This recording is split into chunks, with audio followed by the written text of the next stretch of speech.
friends, good evening and welcome to IVM TV Med Friday with Doctors. And we have Nick Palavida joining us from Delhi, North Carolina, and I'm your host Ankit Khanelwal joining you from Delhi, India. And as usual, we have lined up some doctors on this show, all new on IVM TV. And this week we had a great news from Russia that there's a vaccine Sputnik is already launched by Russians. So we are still waiting for it, but there are a lot of controversies also going around. Nick, WHO still didn't offer that vaccine, and welcome to Anmay on IVM TV. So what's your take on that? Because the WHO is not verifying that vaccine as of now. So where do you see we are going ahead? This is going to be very interesting because, Ankit, for those who kept up with COVID-19 here in the United States, we had 1,500 people die yesterday. In other words, we're hitting record deaths. Over 1,000, 1,500 people died yesterday. I don't know what the number is going to be today and going forward. Quite possibly, if they don't get this under control, we could see 2,000 people a day die of COVID-19 here in the United States. The attitudes here are pretty poor because in terms of wearing masks. There was a recent... But do not slam the door into... Oh, somebody's playing. Yeah. We're going to have some people join us from our other show. For those who are watching, it's a great show on IBM TV from Lagos, Nigeria. Bro is doing a show with Charlie Wynn, and it's just really good. She's actually an Amazon best-selling author, and she has cerebral palsy. I mean, it's just, she's kind of amazing, But anyway, and COVID-19 is a real problem over here. We did hear Russia has a quote vaccine, but as we well know, there's a lot of vaccines out there. The only question is, do they work effectively? And you don't know that until you go through clinical trials. They're doing trials here in the United States. My thinking is here the vaccine's going to be just like Dr. Fauci says. We're looking at early 2021. You're actually going to be able to see a vaccine that actually works. Alexander Starr and Andrea Kumar has both joined us. Hello, namaste. I say I learned this. Namaste, baby. You can see. Then what happens? You don't have to, shake hands, deliver drugs, and deliver all these bad things to people. So this actually kind of works, but that's because the people in India were a little ahead of the game. They knew COVID-19 was coming, right? So they stopped it. But over here, the football looks like it's going to continue in some leagues and not in others. Some kids are going back to school, some are not. We have extremely inconsistent policies when it comes to COVID-19. Hence, 5 million people are infected, 160,000 people are dead. And you just have to be over here. And then you see what's going on. Some other countries, if they come over here, they would go, what are you guys doing? It's like you don't even care. And that seems to be the attitude over here. So I don't know about what you see. Andrani, what do you see? Ms. Kumar, over in, you're in New Delhi, right? Yes, I'm in New Delhi. What do you see over there? So more or less, Nick, it's problem across the globe that the world has been divided into two parts. One who follows the rule, and to a level where people think they're crazy, and then on the other level there are people who say, "No, I will not get it." So they are different type of crazy. So there's some crazy business going around, and the both category of people think the other one is crazy, and I'm safe, but it doesn't work that way. Yesterday, we had about 62,000 new cases, more than that. And that too when we know what type of enemy we are dealing with. And then also we are getting this much of infected cases, and over 1,015 people died. So that's really a sad case. Wow.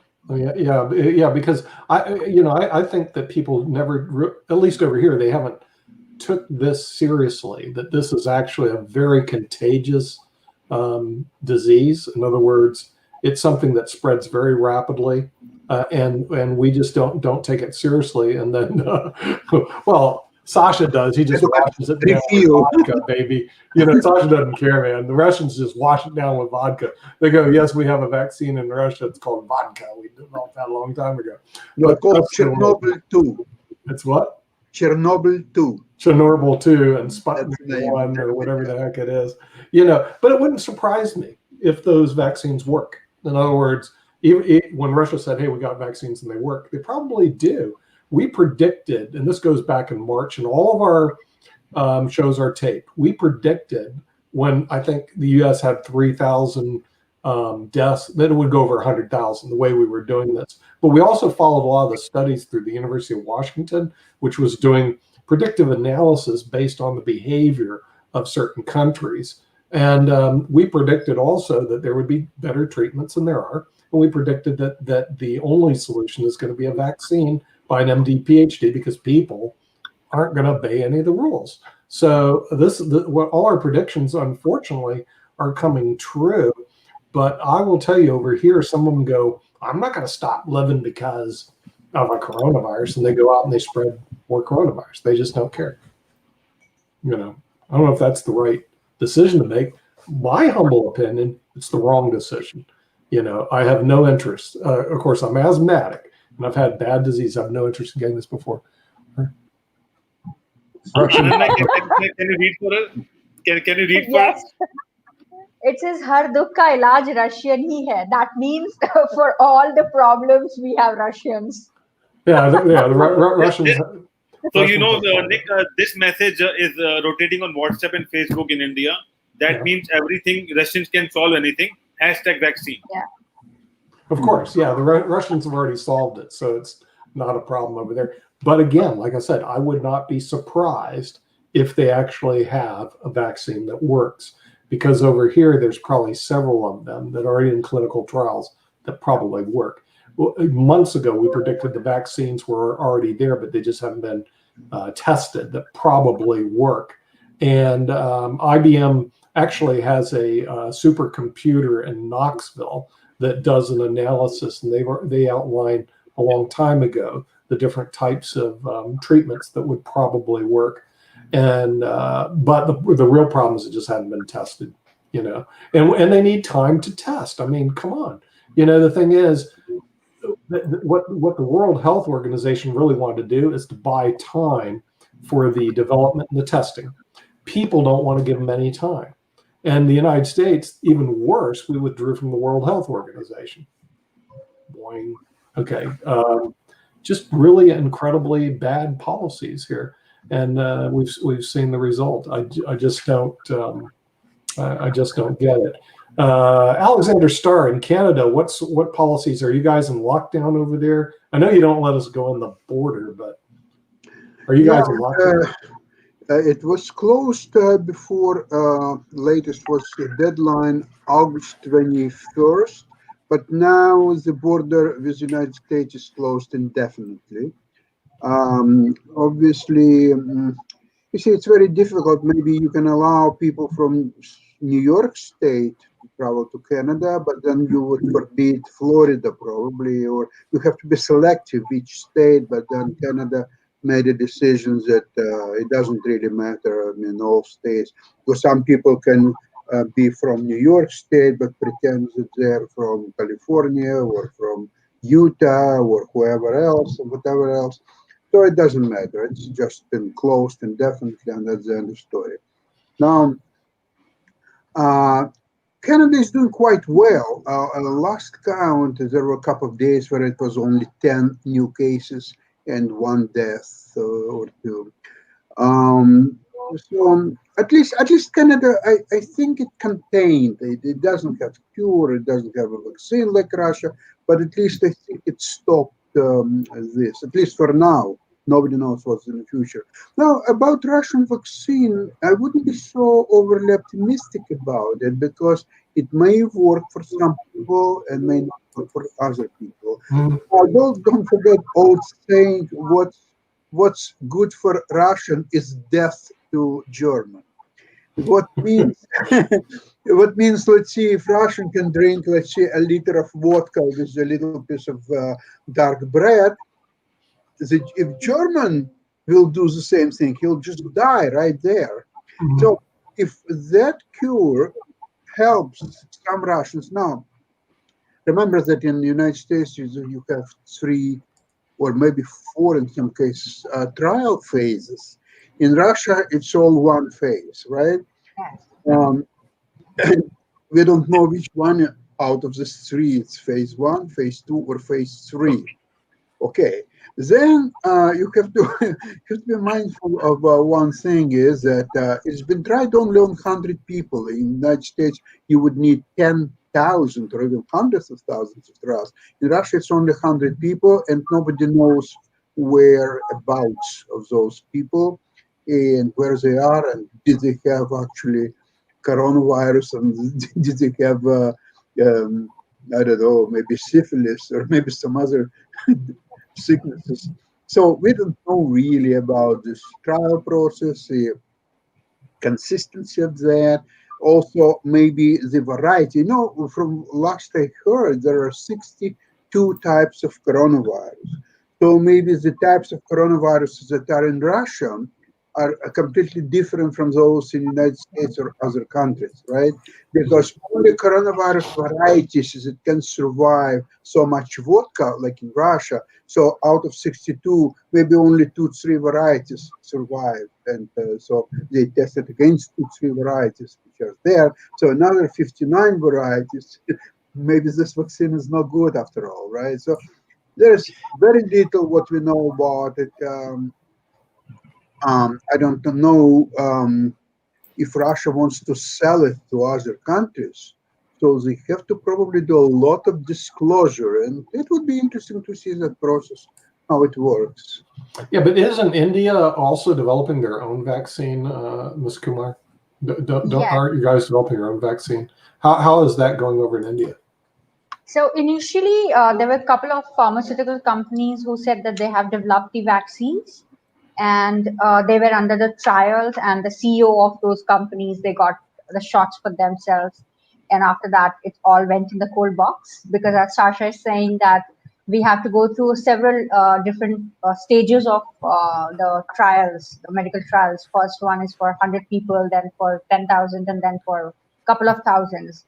So we do not have any new news on where we stand on the vaccine which the CEOs took, but yeah, we are also working and just hoping that it comes soon, because it's very So Nick, painful to see that a lot of people getting infected and dying, and some of people for them it is also like, even if they're getting cough and cold, sometimes that reports comes positive somehow, maybe because of the rapid test or what, and then they get scared and they're taking their own lives. A lot of chaotic stuff happening. So just praying that it comes soon enough. but Nick, I'll tell you something with India, that apart from doing the vaccine in collaboration with Oxford and Serum Institute, we are also developing our own vaccine. So we have there are 3 to 4 vaccines which are in stage 3. But stage 3 is a little different in India because we have to pass our own standards, and then we have to pass the international standards as well. And as per our news and updates from those companies, we are expecting something happening by the end of November or December, and then we'll go for mass production onwards, because we have that capacity to build in mass because of the population and because of the system and pressure we have in India. But I think the vaccine news will be, the final things will be happening sometime in December. And when you talk about the Russian vaccine, we are still debating that what we should do with that vaccine. Can we apply and all those things? But the news in India going on is that Russian vaccine is available free of cost to Russians. But if you want to buy that vaccine is available to the world sometime in January 2021. So that way, we are still not sure what happened to that vaccine. But by that time, Oxford and US and other countries, they already have their own vaccines. It's just that we need to see that which vaccine has less side effects, because that's what the question is asked by Oxford and other institutes, that if you have a vaccine, it should be two shots. What are the timelines and what could be the possible side effects? That's the concern right now. Yeah, and then see that's what I'm looking at, is the thing that's where the World Health Organizations and the medical doctors and the pharmaceutical research need to buy time. In other words, they need time because let's face it, No, even if the vaccine comes out and you take a vaccine now, they will not know the long-term effects of any vaccine. Okay, it's impossible because nobody will have had the vaccine long enough, and there could be some latent problems with taking the vaccine, just like cigarettes. In other words, that people, they go, well, we didn't know cigarettes would cause cancer 20 years from now. So even if you get the vaccine, we don't know what the long-term side effects would be. They can only project what they believe they will be at this point in time. Unfortunately, it looks like at least the American people don't want to give the medical professionals any time to do that. They want it now. In other words, it's like, that's the reason we eat a lot of fast food here. Okay. And our obesity rates are 40%. Think about this, guys, internationally, our obesity rates, 40%. And we eat a lot of fast food, junk food, because we want things now. But just because you want things now doesn't necessarily mean it's good for you. But that's not the only reason, Nick. There's some people have the only thing they can afford to buy is fast food stuff. And it's like very cheap dollars for the amount of calories they can consume. And not so fast, my socialist friend. Okay, here's the realities of it. Okay, good produce. Out again, I know it. No, I'm not going to beam you out. No, this is going to be too good. Because the thing is, good produce and good food is actually cheaper than fast food. The thing is, people don't want to eat green beans and bananas when they can eat a fried whatever it is, because the fried food and the sugar foods give you more of a high than eating a tomato or eating green beans or eating spinach. Well, it might be a question of choice for you suburbanites, but downtown in cities, they just don't have an availability of all those nice, cheap food. Yeah, well, there is an issue on that, but also there's no real stress to eat well. In other words, well, at least when I was in the rural South before I moved up here to Raleigh, the best restaurant was what they call a Cracker Barrel. Hopefully you don't even have them over in India. Okay, I know what they are. Yeah, you know what they are. But the thing is, okay, you have to imagine the whole city was fast food. Okay, the whole city was overweight. I mean, big time, and it was almost like it's okay. Well, the realities is that there's diabetes, and they end up dying of coronavirus faster. Yes, Ankit. So Nick, I'll throw you a fact basically. So there are a lot of religious places in India, and some of them are called religious cities. One of the cities is known as Mathura, which is close to Delhi NCR. And when you will be traveling to India, you know about the Golden Triangle, so Mathura will be a part of it. It's close to Taj Mahal. Now the important part is that the Mathura dynamics is like that. People who live in that area, they consume. There's a lot of distance from so basically they consume almost like 1/4 of a kg of sugar every day. They eat that much amount of sweet every day because that's what the demand is. And then there is no diabetes because they do all those exercises and all those sweatings and all those things. They don't switch on the AC and just sit on the couch. Mm-hmm. So it's not just sugar; it's about how you manage your sugar on day-to-day life. And that's the habit of all the people who live in that area, because it's religious. They're like more than 100 temples, and everyone is into religious mode, and people like that sugar every day. So they don't have that sugar rush or anything like that. On the other hand, there is one more state called Gujarat where the water is like that, which is little salty, and you require a lot of flour, which is the yellow flour in India. I'm not sure it's available in US or not, but we call it besan, and it's based out of lentils. Lentil flour and everything. And then that is also a part of culture in that, because if you don't have that flour, you won't be able to have a good health because of that water situation. So there are different dynamics of different cities, and sugar is just a byproduct, but it's just that what kind of sugar you are consuming. Because if you're consuming a manufactured sugar which is not raw, which is like chemically based or things like that, that causes a lot of things. So it all depends on the process. Yeah, well, it becomes another health problem that we do need to address more and more in IBM TV, because we do tend to export some of our bad foods internationally. So yes, for those who just joined us, especially from MindSpot show, we have on IBM TV Ankit Kandlawa from New Delhi. And then we have, who's with IBM TV director. And then we have Kimberly Calhoun, who's just joined us from Raleigh, Durham, North Carolina, from the west left coast of the United States, aka the Socialist Republic of San Francisco and Silicon Valley, Jim Eade, who also runs the show Chess Without Borders. From Russia with Love and Canada currently, we have our star of Chess Stars, Alexander Starr, and also he does Investing with Sasha on Wednesday. And Amana Kumar from New Delhi, India, has also joined us, and as well as Sharif from Malaysia, who's also a PhD scholar and embarrasses everybody because Malaysia only has 125 deaths on 32 million people. And I throw that stat out all the time since I run an actuarial firm. And you should see the people in the United States. It's almost like they don't believe it. There's something wrong over there. It can't possibly be true. But Sharif, what is the coronavirus situation over in your country of Malaysia? In recent few days, actually, we find that some of the audience, like people actually affected by the COVID-19. And beside that, most challenging situation right now is economy, because more or less the Malaysian community, they handle COVID-19 properly, but anything may possible, maybe second wave may come. Beside that, Malaysia also trying to getting vaccine and all of the necessary things. But one of the economic aspect I just want to share, because Malaysia is highly dependent on tourism and this kind of things. So that's why, like last quarter, I saw that 17% actually the GDP growth reduced from their last quarter. So this is the things happening in Malaysia, but how actually they overcome from the situation, and government and the corporation taking lot of initiative, especially they are making an ally in between ASEAN, like Malaysia, Singapore, Indonesia, Vietnam, these countries, they are making an ally. So hopefully they will overcome from this situation. But everything, it's on not only the Malaysian issue, because it's a greater ASEAN issue.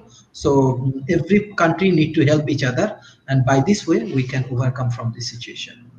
Well, Sharif, do you think the downturn in your economy is due to tourism, or can you say there's a segment of our economy that has been hit very hard and less so in others? Yes, basically, Malaysia has many more natural resources. So, oil, gas, tin, lead, many more natural resources. So these things, okay. Second thing, Malaysia has technology. What I explain about this cyberja, and actually Malaysian own technology also very much famous for South Asia and Asia Pacific market, and this is not affected. This is not, this area not affected, but basically like this tourism industry. Malaysia is a very beautiful country. Many people come from abroad.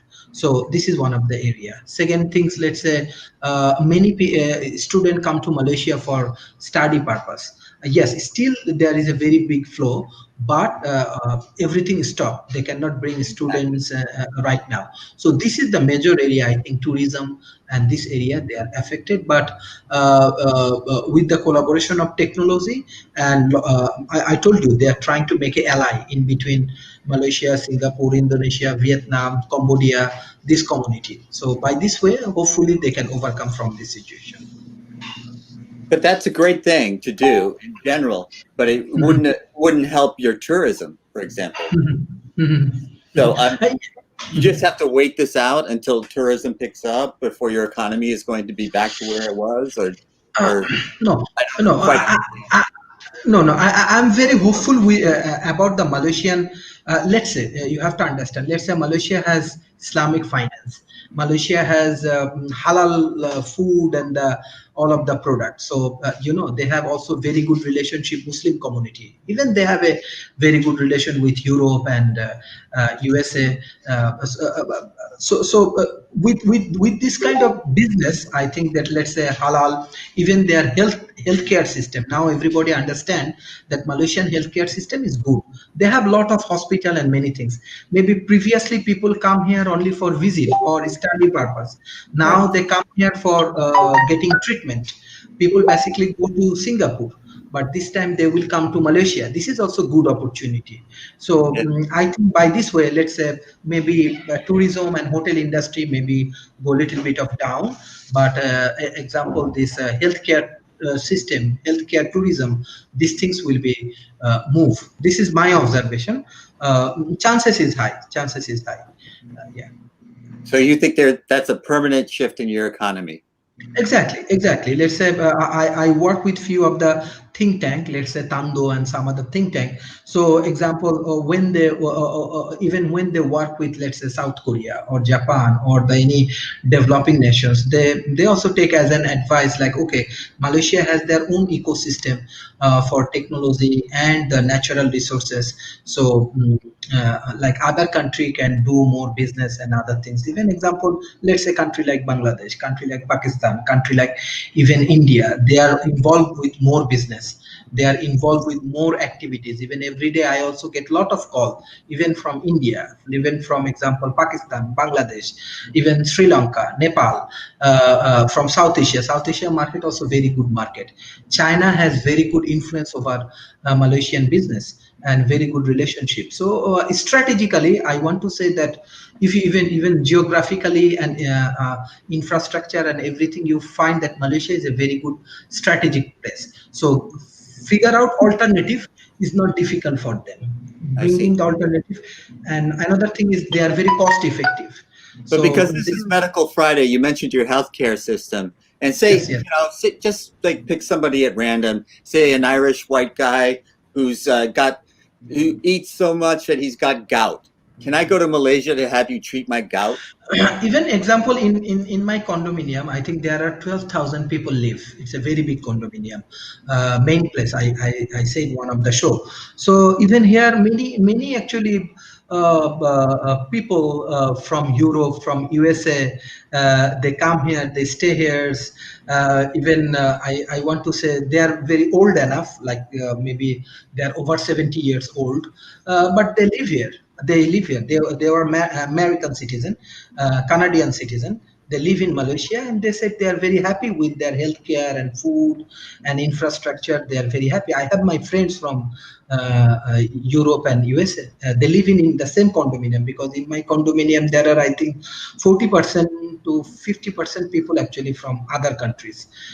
So they are very happy. Again, let's take a hypothetical situation. Say a guy in San Francisco, could he come and live in Malaysia now? Or would you say, no, you can't come? At present situations, because there are many SOP and many more issues. Right. Okay, SOP and many more issues that we have to follow. But what can I tell you? I have my friends, those who come and visit Malaysia from San Francisco, and with the infrastructures and every whole environment, they are very happy. I can say, even I want to invite you all. I'm sure you will be happy with the infrastructures and with food and culture, and most important thing is affordable. I know that maybe San Francisco, California will be very costly, but in the same environment, I think, I don't know, my friend said it's better than California. I do not want to mention, but my Oh, no, friends no. yes, I believe it. yes, But and Kumar, Sharif is president of the Chamber of Commerce of Malaysia, so he's selling from Malaysia for a place for a guy from San Francisco to go to. How about India? Why would a guy from San Francisco go to India? Because it have health issues that I should be concerned about? Yes, so there are many health issues, and which I believe is in every country. It's that what that individual is wanting. In current situation, of course, we are not welcoming or inviting any of our foreign friends or family. Even my brother stuck in states for his entire vacation went off, and Yeah. he's still there.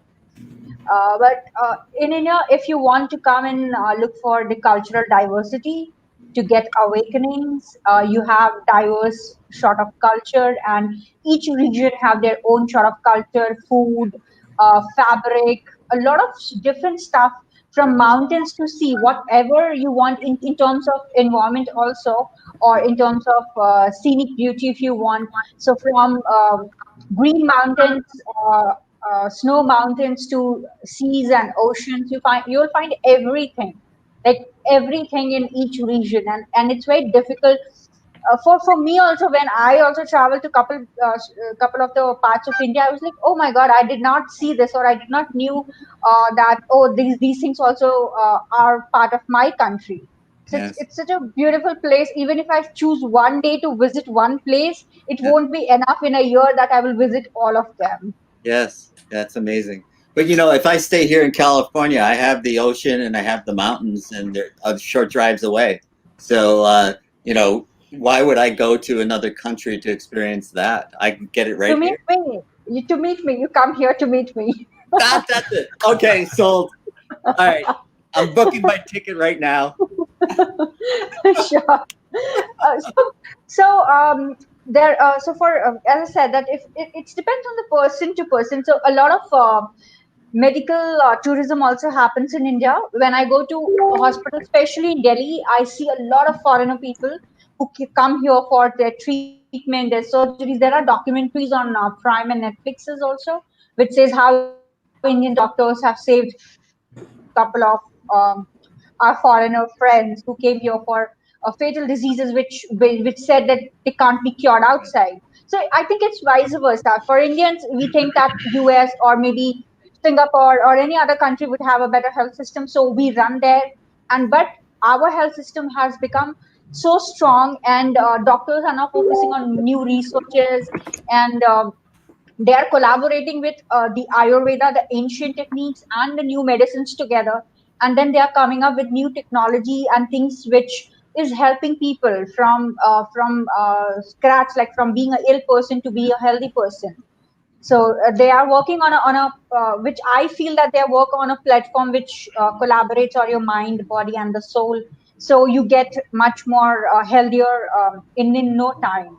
And Yeah. then you have that spiritual awakening thing here. You will find a lot of rivers where you can just sit and meditate for hours and hours, and nobody will disturb you. And this is an important part of recovery, I believe. But Kimberly, you live near Duke, a world famous university with all these medical resources. Do you ever think about moving to another country to have alternate treatments for the things that you have to deal with? Me? Yeah. Yeah. I want to invite her in Malaysia. So I will share this with you. When I was diagnosed in 1997, there were only 2 doctors in the world who even knew how to pronounce the disease I have. So no, the doctor happened to be one in LA who treated Christopher Reeve. A lot of people don't know that the fall from the horse did not split his spine. It was the impact, but it was fluid that built up because he had the disease and he didn't know it. No So, kidding. no shitting. I didn't know that. Go look it up. Yes, it's Okay. called syringomyelia. So from 1997 until now, I've been a freak of nature. They would take me to the emergency room when I would get sick a lot, and the doctors would be afraid to touch me. It can't be. It's not contagious. Right. It's a hole that grows in the spine like cancer, but they can't treat it like cancer because any impact to it will cause it to grow and split. It will fill with fluid. So like at one point in time, my heartbeat was hitting it. Oh. And because mine happens to be in the thoracic, usually they land in the upper part of your neck, but mine happened to be in the thoracic zone. So every time my heart was beating, it was hitting it. And that kind of impact can cause it to grow. Again, they still don't know everything about it, right? Only 2 doctors in the world, no researchers, because there's no funding. So they were able to do. They've done the surgery many times before me, but it failed because it caused people's spines to split. But they redesigned the tool, and were able to go in, and they drilled a 2-inch hole down my spine. So literally, they drilled another hole that goes down my spine and across behind the heart, and removed what was causing the heart to hit against my spine. And I survived. I was the first survivor of that kind of surgery. Right. Yeah.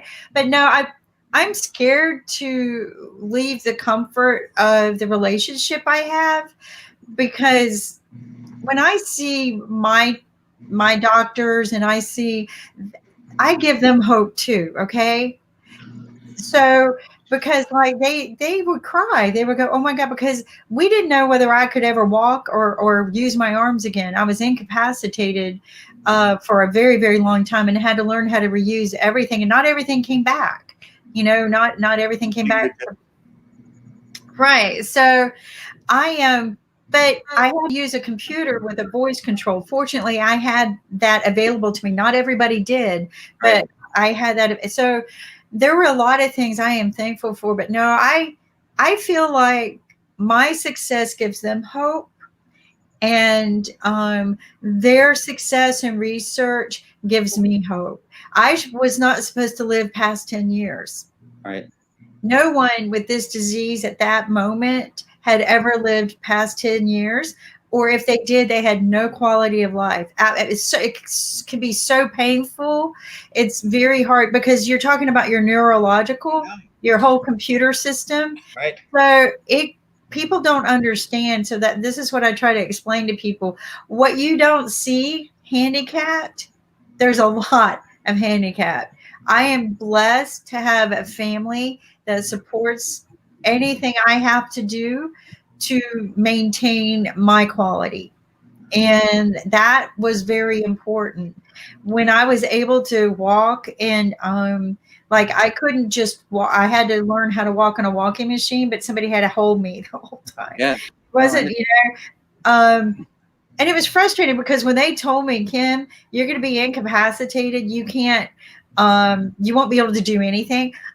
My mind couldn't grasp that. Think about I was very athletic. I was an ice skater, a water sports person. I played baseball. I played everything. I was a snow skier. And all of a sudden they're telling me, and I didn't grasp this, I wasn't going to be able to even hold my own cup and drink from it. Well, look at you now. I couldn't grasp it, right? But having to live that way for months and months and months, your mind kind of goes out. So thankfully, I have a very good family who is very, very supportive. And I will tell you this, health insurance wasn't that, well, we had Jefferson Pilot for a while. They were great. But yeah, it is. But I'm sorry I kind of got off on a tangent, but No, that was very interesting.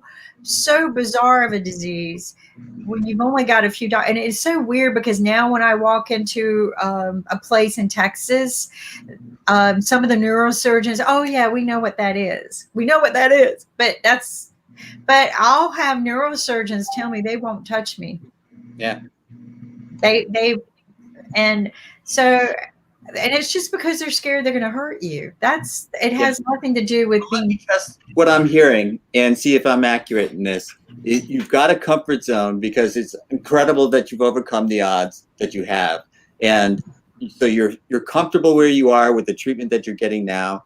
So, are you? And just go with me here. Are you afraid of leaving that and trying something new, or do you feel like this is just working for me, so I'm secure here? Right, because if you think about the alternative that you accidentally get someone who makes a mistake, you never get to use your arms and legs again. So, or you lose your brain, right? Everything splits, everything. So yeah, I think the comfort zone is very good. We have like a relationship here that we're win-win, like we saw today, right? Where they've got something to grasp onto, because again, this doesn't always happen. I am very blessed to have survived what I have survived. So, yeah, Alexander would have been betting against you. Yeah, I know, but but so were the doctors. You would have taken the over/under. And I'm not going to say so were the doctors, but I think they had a realistic expectation. So when I lived past that 10-year mark, it was even like my OBGYN was like crying. So because he was actually the one who got me the specialist. Yeah. OBGYN, and I think I've shared that with you. He was one of those rare doctors that after you had your physical, you sit down and you have tea with. So he knew you from head to toe, and and when he found out what I had, and we couldn't find a specialist in the area, he found him. Yeah. So that again, yeah. So I talk about, I'm going to go live in another country, but you're right. Those are things I have to look at and consider. That's why too I don't travel beyond the U.S. borders very often. Yeah, I can understand that. So Sharif, I think Malaysia's out. Sorry. No, I don't think you're going to get her. Well, I could take my doctor with me on my private jet. That's my goal, right? Yes, I just want to add one thing, because my mom and I think Kimberly in Semis, I am actually struggle a lot with my mother because she is also sick. One thing I always say to my mom, even I want to say the same thing to Madam Kimberly, that doctors say many things. Doctor give you prescriptions and many medicines, many guidelines and everything. But at the end of the day, everything is your mindset. Like if you think I'm okay, if you think I am very good, I can do it, I can move forward, nothing can stop you. Your best doctor is your mindset. Even today when I discuss with my mother, I say the same thing, because she is very sick, but I have to motivate her.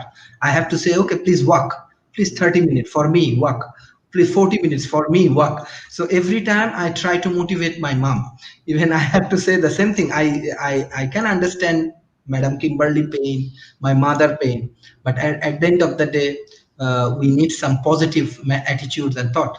You never know, maybe with these things, I will pray for you. I will pray definitely for you, but you like my mother is, and here everybody is actually senior than me. I respect everyone. So, yeah. But you need that support. Everyone does, though. Yes, This is what I tell people. I might have this situation, but everybody has a problem. Yes, and this is what I was sharing with our brother Michael this morning. Is I sometimes look at the fact that I am blessed that I still have all these great things, that there are people worse off than me. And so I can't sit there and go, oh, poor me. And I want to tell you, Sharif, you're right. We need that encouragement. Some days it takes everything I have in me to move to a certain level to be able to get out there and walk. But know this too, those people who have problems, kind of let them shut down sometimes, right? Because having all of this positive energy and everything, sometimes we need to shut down. We need to reset so that we can go again another day. And there are sometimes that the pain will hit so bad, I'll just say, as much as I want to, I really, but I can't. And that's the difference in knowing when you really can't versus when maybe you can. Because some days I'll go, I don't want to. So that's the difference, right? Well, Kimberly, I've got this question for you. Coach Kumar's going, you're right. So, and I want Coach Kumar to check me on this, because I'm thinking that there's a reason that you're one of these exceptional people that made it through that. And I think that reason is how you approached it. You did not want to believe that you could not lift your legs or feet or arms and use your hands again. You did not want to accept that you were going to be limited in that fashion, and you just urged yourself forward every step of the way. Coach Kumar, am I talking nonsense or am I around? No, you are talking perfectly sense. So exactly what you are saying, Jim, I can say 10,000 things to you, or you can say 10,000 things to me. But it's up to me and my belief systems and my filters, that what am I accepting and what stands true for me. If someone comes and says, as I said, I was in a troubled marriage. So my in-laws used to say, you'll not be able to do anything on your own because you are a useless piece of crap. I didn't felt that way. Yeah, initially in that moment, I felt sad about it. But then when I said, no, this statement is not true for me. And then here I am, because it's for everyone, for everyone. It's not only for me or Kim or you or Sharif or Shasha. It's for everyone, that what statement is true for you. And that's why I keep saying to, even in our show on Saturdays, that parents need to speak to their kids very, very much cautiously, that what they are planting in their head, that those small minds. If the parent come home and say you are an idiot, and if the child says, oh God, my parents are saying it and I am an idiot, then he will stand idiot for the rest of his life, unless he gets a help. Unless So he exactly. You're right. yes, unless he gets some help, or if he says no, this is something I do not believe true for me, then he's out of that. There was a very beautiful story, and before that, Kim and Sharif, do read this book. You can heal your life. You can hear your life. That they want me to write a book. One of my psychiatrists wants me to write a book, because one of the things I did, which was really strange to me, was I went to a pain psychiatrist, and the pain psychiatrist taught me how to overcome I was receiving a new circuit shutdown, and it helped me get through it. Yeah. Right. But it helped me realize, one, I'm not alone in this world. Two, I can handle it. I just have to learn how to, like Coach Kumar teaches us, I have to learn how to breathe a little bit. It doesn't mean it always works, but I don't panic anymore.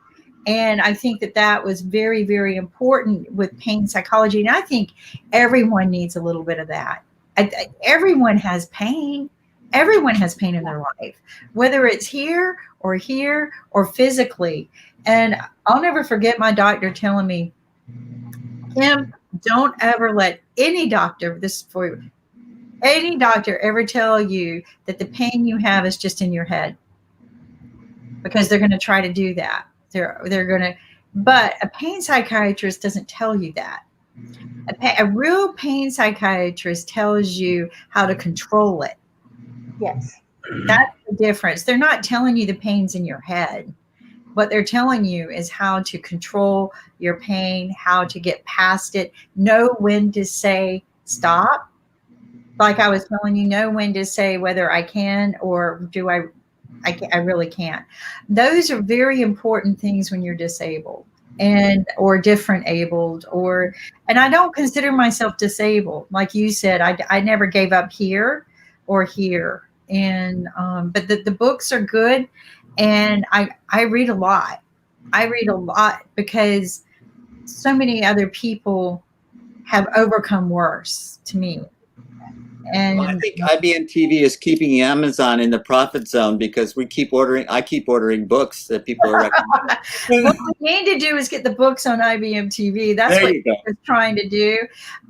We're trying to get e-commerce through IBM TV. So we're going to be interviewing book authors, and hopefully that they will route their books through IBM TV, and some of the proceeds will go towards IBM TV. But yeah, you're right. I think Amazon.com should be up right now anyway, because there's not a lot of right. Now's the time to read those books that, we're in 6 months now. We're 6 months and shut down. And I don't see it getting any better. But when I go on vacation, I generally read 3 books in 3 days. I kind of read 3 different books in 3 days. Right. This has not become vacation to me. This is actually, I'm doing more work now than I did. No kidding. No kidding. I never expected this to turn into this. I know. This is retirement? Yeah, this is my retirement, right? Because everybody goes, well, I guess you're not doing anything, and I'm like, oh my God, I'm working more now than I did before. Well, because this is progressing, and plus I have that other situation that I'm trying to deal with and get off my back. Oh yeah. Good luck with that. That's always something I think about for you. Thank you. I don't foresee that going away anytime soon, but I am going to put it on TV. But here's the thing: we all have something. Well, Kimberly, let me share you my chronic pain story. And absolutely, don't do what I did when I was having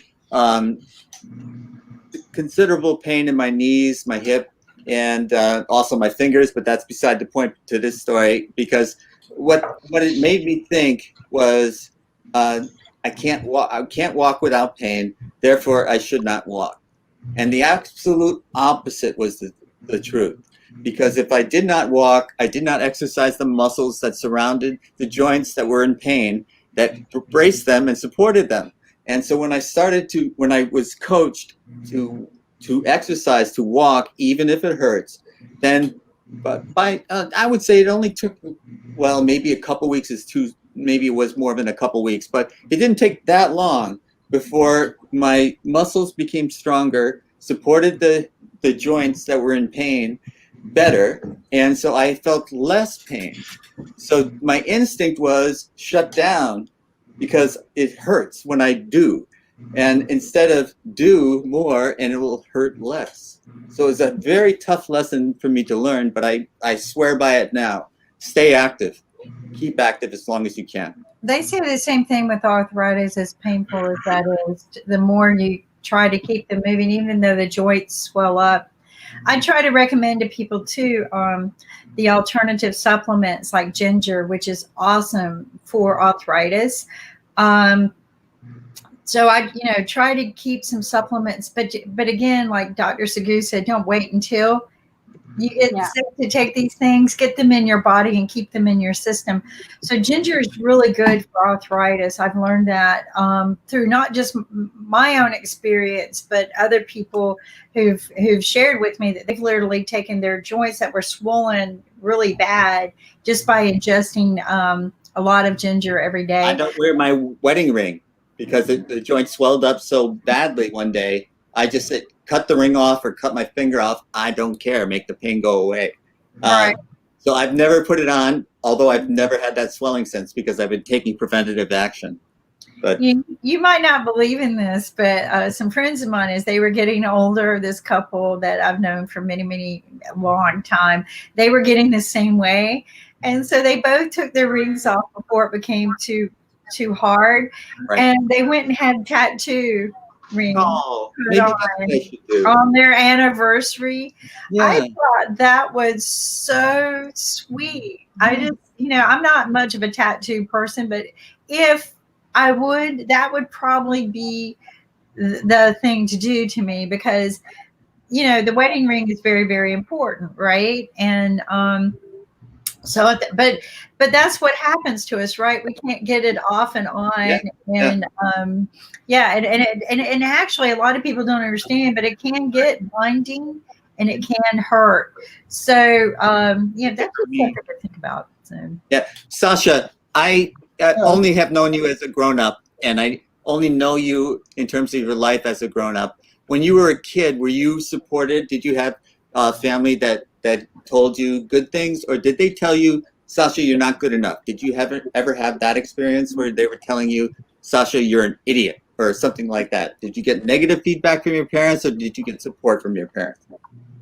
No, great support. Well, I knew myself that I'm very talented individual and incredible in many ways. And my family just supported me the best they could. And they did well to support me in anything what I was doing. Well, speaking about the medicine subject, more or less, I was astonished. You remember you were talking about Amazon, how great they are, and so on. And I went to search the pain relief on Amazon, and I found probably 95 proposition of all kinds of pain reliefs, but there is no pain relief for dummies. Absolutely none. And that's very upsetting. No, it's called that patch. The patch. Okay. I have that too. There you go.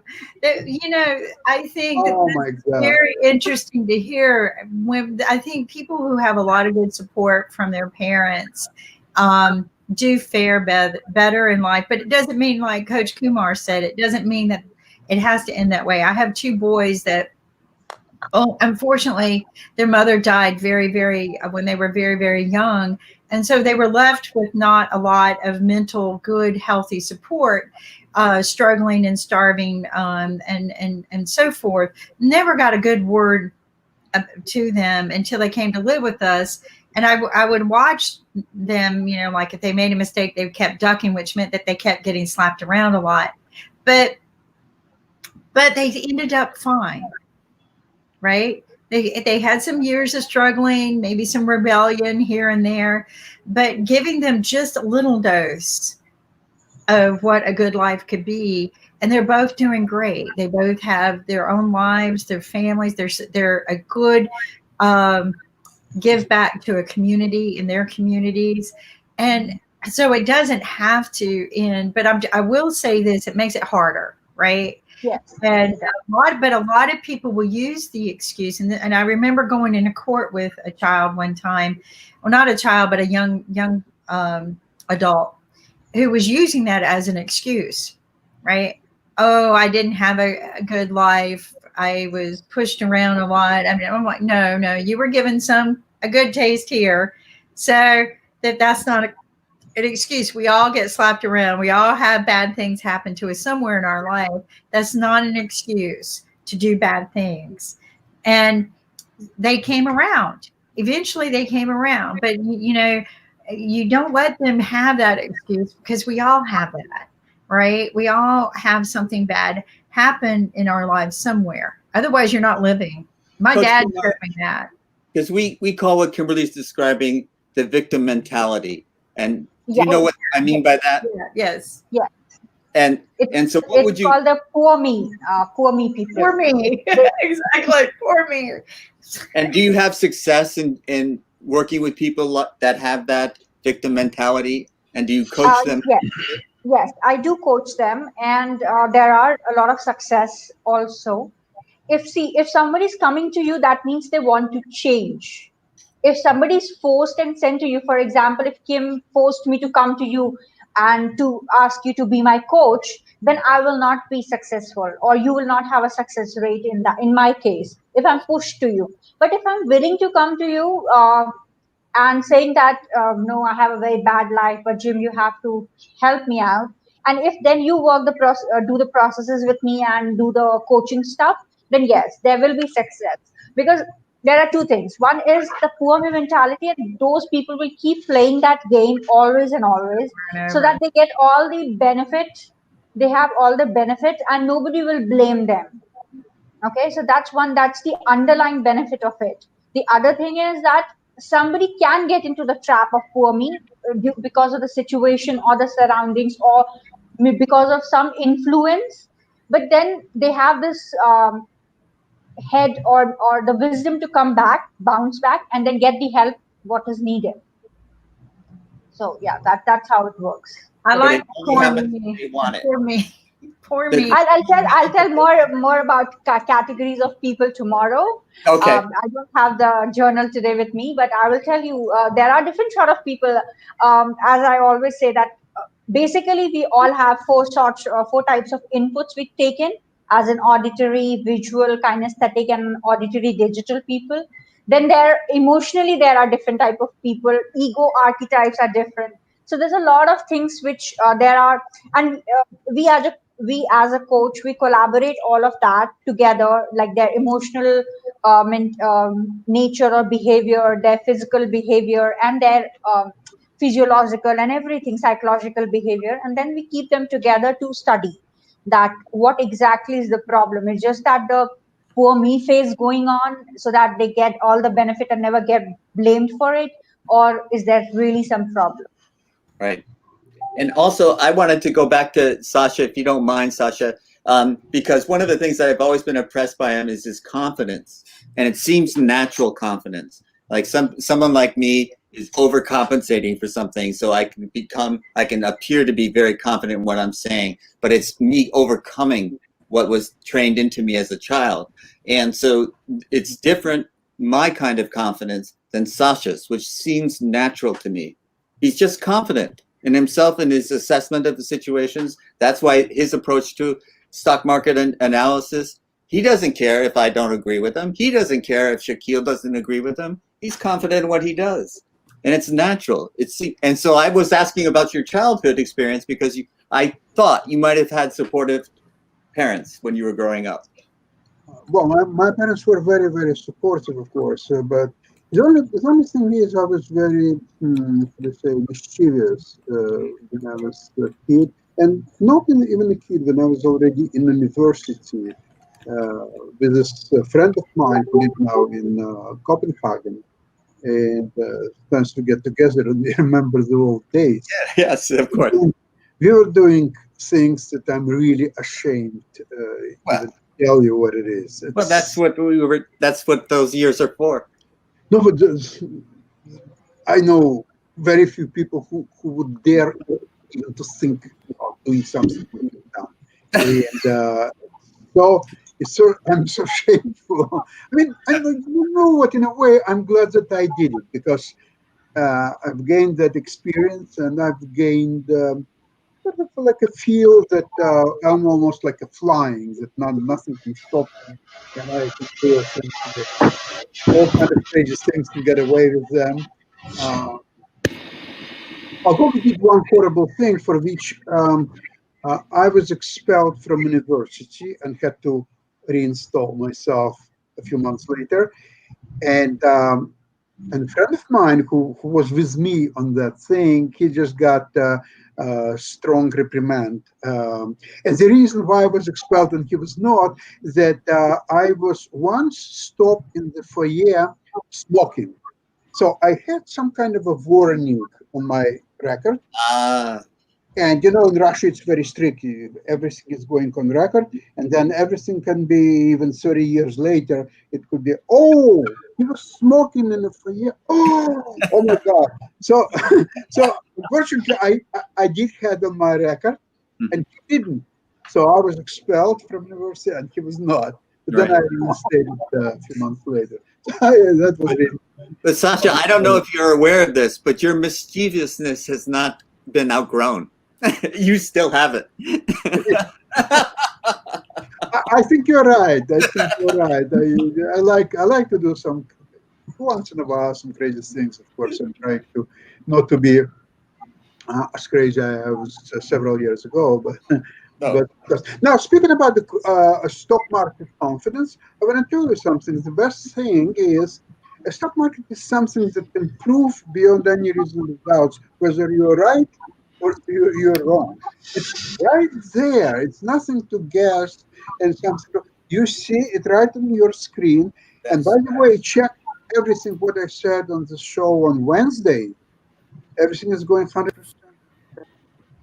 Yeah. So I'm taking a great pleasure with it that I did that. Well, listen, the situation can change tomorrow or maybe later on today or next month or next year. But so far, I cherish the times when Sasha, when you talk about stock market and economics, I'll tell you that we are starting a new show about economics with Sharif, and I'll just release our show banner for our viewers. Just to know what are we starting. You need to check it out. It's early in the morning, though. It's very early for us. That's the show. Sharif School of Economics. Oh, nice. 5-2. Oh my God. No, but you can always watch on IBM TV recorded show. That's what it is. I mean, we are starting. But tell me, what about economics you are going to? Sharif, over to you. Okay. Basically, first thing first, I want to focus on Asia Pacific because, example, I'm not a Malaysian. I'm from outside Malaysia. So let's say for tomorrow's shows, Malaysia is a Islamic country. I want to say modern Islamic country. So we have a university, International Islamic University, and everybody knows it's a Muslim world Oxford. So hopefully, I already discussed with their deputy rector. Deputy rector is deputy vice chancellor for International Islamic University, as well as they have Professor Ainul. She is also one of the famous scholar as well as a policymaker because like if we want to grow a economy and if you want to develop nations, you need a very good policy, economical policy, right? So that's why they are expert on that field. I am inviting them. We are working and we are discussing with many interesting topic. But this time I try to promote IBM TV in most exclusive place in Asia Pacific. By this way, let's say International Islamic University, they have 40,000 students or more than that, as well as from Muslim community, like Saudi Arabia, even Turkey, Qatar, many international scholar also working for this university. And it's a very beautiful campus if you visit. So hopefully from tomorrow I start to explore these things with the help of IBM TV. But hopefully many interesting guests and many big corporations, they will join in these things, and you can get a different flavor of Islamic finance and Islamic cultures, or this Asia Pacific market and the economy. By this way, I think it will be very effective bridging in between North America or Europe and this Asia Pacific. I try my level best to bring all of the brilliant people in this show. Hopefully, May I ask you, Sharif, tell me this, is there a special, very specific Islamic way of doing business? yes, Islamic finance is completely different in that what is How moving does it on. work? It's completely different. Let's say every banking system has interest, but Islamic finance do not have any interest. So this is one of the things. Heavily Malaysia, Dubai, they heavily United Arab Emirates, they heavily use Islamic finance for their development. And what the development you are observing in Malaysia and Dubai, I think Islamic finance play a very good and important role. As well as we have zakat system. Okay, and we are trying to contribute for human being through the zakat system. And I want to say Malaysia actually very good combination of modern world and Islamic thought. Okay, and it's a very open country. It does not mean nobody can go to bar. Yes, there is an open. You can go to mosque. You can go to even temple, or if you can go to bar. Even those who are not Muslim, they also can join there. Even culturally, I try to learn from Oxford University or Cambridge University. Even I love to contribute in this Malaysian intellectual society. Actually, it's not too much of difference, but I'm sure many interesting and strategic things hopefully we can understand.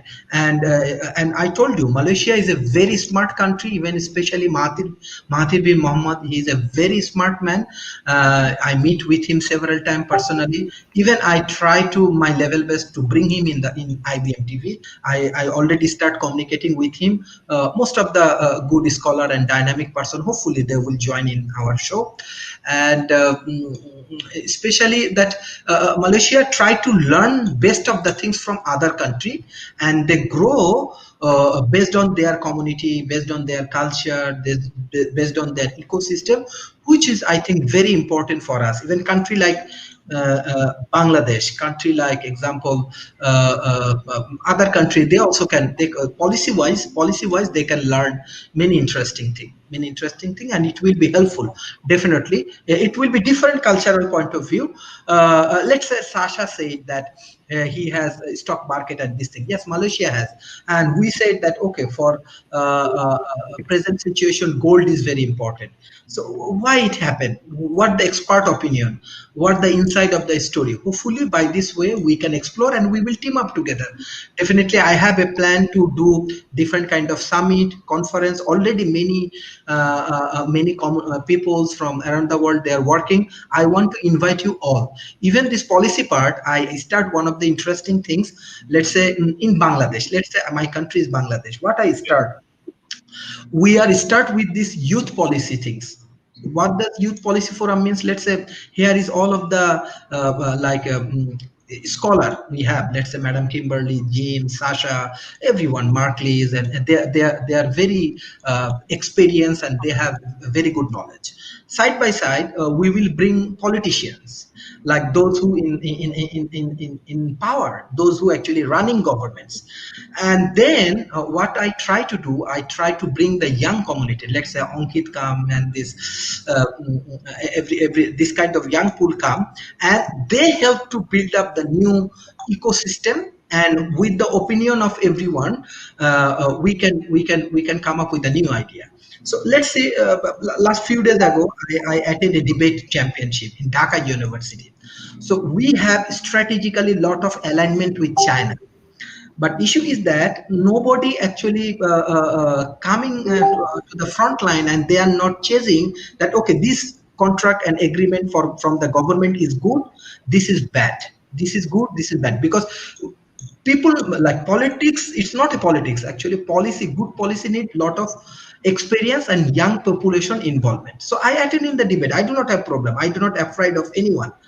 So I attend in the debate, and I strongly say that this is the problem you have. We have some more mega project, and this mega project has some problem, and we have to overcome from this situation. And I do not want to say, but I hope that our government take it very positively, because after few days I find policy wise they take initiative and they change. So I want to say that even I just want to share my experience. Like here, many of you actually like my father is and mother is, so I respect you all. So my father actually have strongly contribution of the nation's development. He was freedom fighters and other things. But I tell you truth, I feel so much about his philosophy, about his thought when he died in front of me. I'm very honest with you, because psychologically and philosophically, I have a lot of change, because I went that time. I went to Bangladesh in early in the morning, and that time I need to bring him in the ICU, intensive care unit, but I cannot. By this time he died, and he died in front of me. And I'm very honest with you. He was a politician. It's not my father. You can check each and everything, but I want to say he do not has any single like money in the bank account. But he was a very famous lawyer in Bangladesh. He was a even in Bangladesh, I think Ankit and other people understand India, Bangladesh. Those who are very famous lawyers and the famous lawyer, they are very rich. So I think that time what happened. But after his died, thousand and thousand people come to me. Many orphans, they come and they cry to me that your father do this thing. Why I'm saying, because after my father dead, if he alive, I do not share these things. Many people come that I get job, I get business, I get these things, I get my house. So actually, like those who want to contribute, I do not know, it's a social work, it can be television show, it can be NGO, it can be politics, it can be business, many things possible. But my strong philosophical aspect, my strong, it's from my heart. It's not from for my personal interest. It's from my heart. When my father died, actually I feel that he has different personality, he has different vision, I cannot understand before. So maybe he died, then the same thing I try to contribute.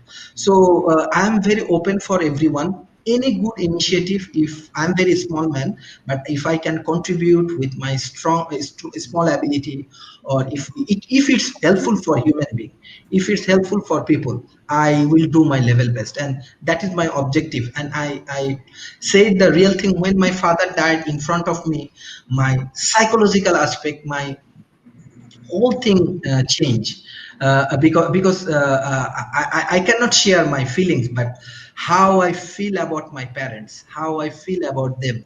But I request everyone, those who have parents, please take care of them. Please take care of them. Love them. Take care of them. Give them all of the support, because when we lose our parents, it's actually big things. We cannot feel. Even when every year I try to visit Bangladesh and I go to my father's place and other things, literally I cry. I'm very honest, literally I cry, because this is very very important part of our life. So, Sharif, I have a question. What you have learned from your father, and what other people are talking about your father before? I mean, when you were there, when your father was there, At that time, people might not be talking about that, but now they're saying that he is a good man and we got a lot of things about him. What you have learned and what people are saying, what would you like to say No, something no. about that? Actually, issue is that what I'm learned from the, I'm from a very small part of Bangladesh, Rajbari. So my father was a lawyer, even politically, he was very engaged with that area. So what I learned, if you have a good heart, if you want to do something for people in any place, from any place you can do. And most important thing is that I also have to die in after some years, maybe I will die. So people love is important. Okay, money, power, this, that, it will not work. So when I get feedback from about my father, I feel that how influential he was, how people love him, and this is the ultimately valuable things. I cannot remember when my father died. I think thousand and thousand people come. Even he is a politician. I think government, opposition. I think this is the rare example in my life. Everybody come.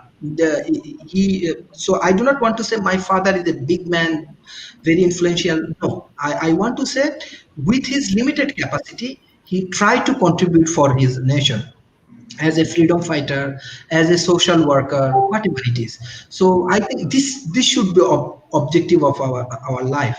That with maybe I have my limited capacity, but with my limited capacity, if I can help a single person, this is the valuable for our life. That's why always I try to make positive that politics not do not mean that everyone bad, politics do not mean that everyone is corrupted, but there are some different story.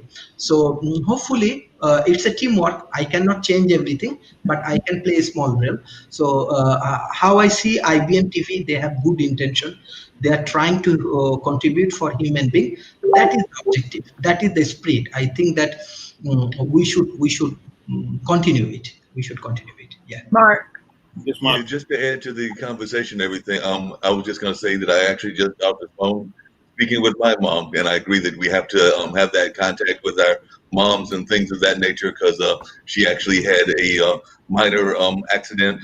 She was actually trying to clean her swimming pool and unfortunately hurt her arm and had it in a sling and everything of that nature. But she's recovering nicely and doing well. But I have to check in on her on a regular basis. But one of the things that I know my mom taught me is the whole notion of being humble and having humility, no matter what you're doing. Like I said, I know that Kim knows some of the background of what my mom has been involved in, whether that was being an anchor on one of the first anchors on Black Issues Forum, which is a show that airs here in North Carolina that covers African American issues and things of that nature. Whether it was working at Z. Smith Reynolds, whether it was being the first head of the Golden Leaf Foundation, or a number of other things that she accomplished. But no matter what, she has always been humble about those accomplishments and things of that nature. I know sometimes when I'll mention folks said hello to her and things of that nature, she'll rack her brains trying to remember who those folks were and things of that nature. And it's not that she doesn't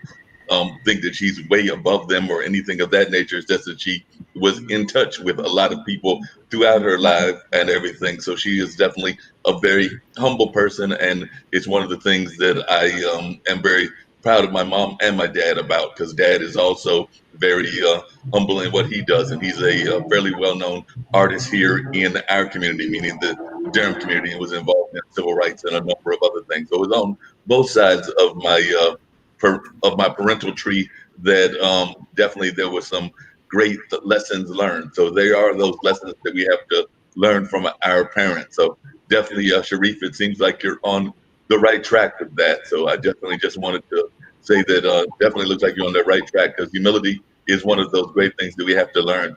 I did have a question for Coach Kumar and everything, which is that sometimes there are so many times that we're falling in the tracks of greatness. Like that you have these folks that are definitely ahead of you, that were your ancestors, the people ahead of you, whether that was your parents, whether that was your grandparents, whether that was whatever that we fall in the tracks of. So what kind of advice do you give for people that are trying to follow in those tracks and everything? I know that I try to lay my own groundwork and do my own thing and do things to do it in my own way. But I do know friends of mine that sometimes feel bogged down by who was ahead of them. And I know that Kim also has had some folks in her family that were definitely great folks as well, and not just the things that Kim has done, but folks in her family tree. And I imagine Ankit Sharif has said the same thing. So just what advice do you give for folks, whether they're young kids or teenagers coming up or adults? Because it doesn't matter at what age, you want to leave the legacy, you want to honor their legacy, you want to create your own legacy, but at the same time, you don't want to be bogged down by that legacy. So from a mindfulness, spiritual standpoint, what kind of advice do you give folks when they are coming under the heels of greatness? Like if you were to talk to Chelsea Clinton, for example, what advice would you give her as her parents are Hillary and Bill Clinton? And I'm just using that example. We can also go to the Obamas and say, if you were following in the tracks of the daughters of Michelle and Barack, what kind of advice would you give them? And I'm not saying my parents are on that level, but definitely what kind of advice would you give? I would just tell them, stay connected, don't get attached. I'm sorry, to do what? Stay connected, but don't get attached. Or detach in order to attach. So, Coach Kumar, this is like a tagline of a telecom company. This is a practice which I follow. My name Anandmay is a very spiritual name, and it was given to me by my maternal granddad.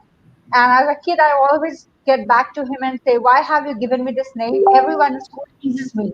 They used to say Anandmay, June, July, like May, June, July, like months. They used to say all that things to me, and I felt so bad about my name that I told my father that in 10th standard we have a process of filling up a form where you can change your name. So I was after my father's life to change my name. And he said no. And I went to my granddad also. I said, "Why have you given me this name?" He just smiled at me and he said, "One day you will realize why I have given you this name." So, a lot of music. So, are you happy with your name now, Anandmay?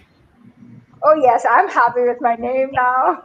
Yeah, it's good for It's you. just that and both my grandparents, my maternal grandparent father and my paternal grandfather, they both were very, I would not say a very religious person, but a very educated one. They had their time slots to read. They used to read religious books, Upanishads, Vedas, and the recent, my granddad, my father's father, my granddad was one of the first chartered accountants of India. So he has his CA magazines, and my maternal grandfather was a very renowned lawyer. So he has a set of law books. And his library to date in Bihar is considered to be one of the best library in terms of law books.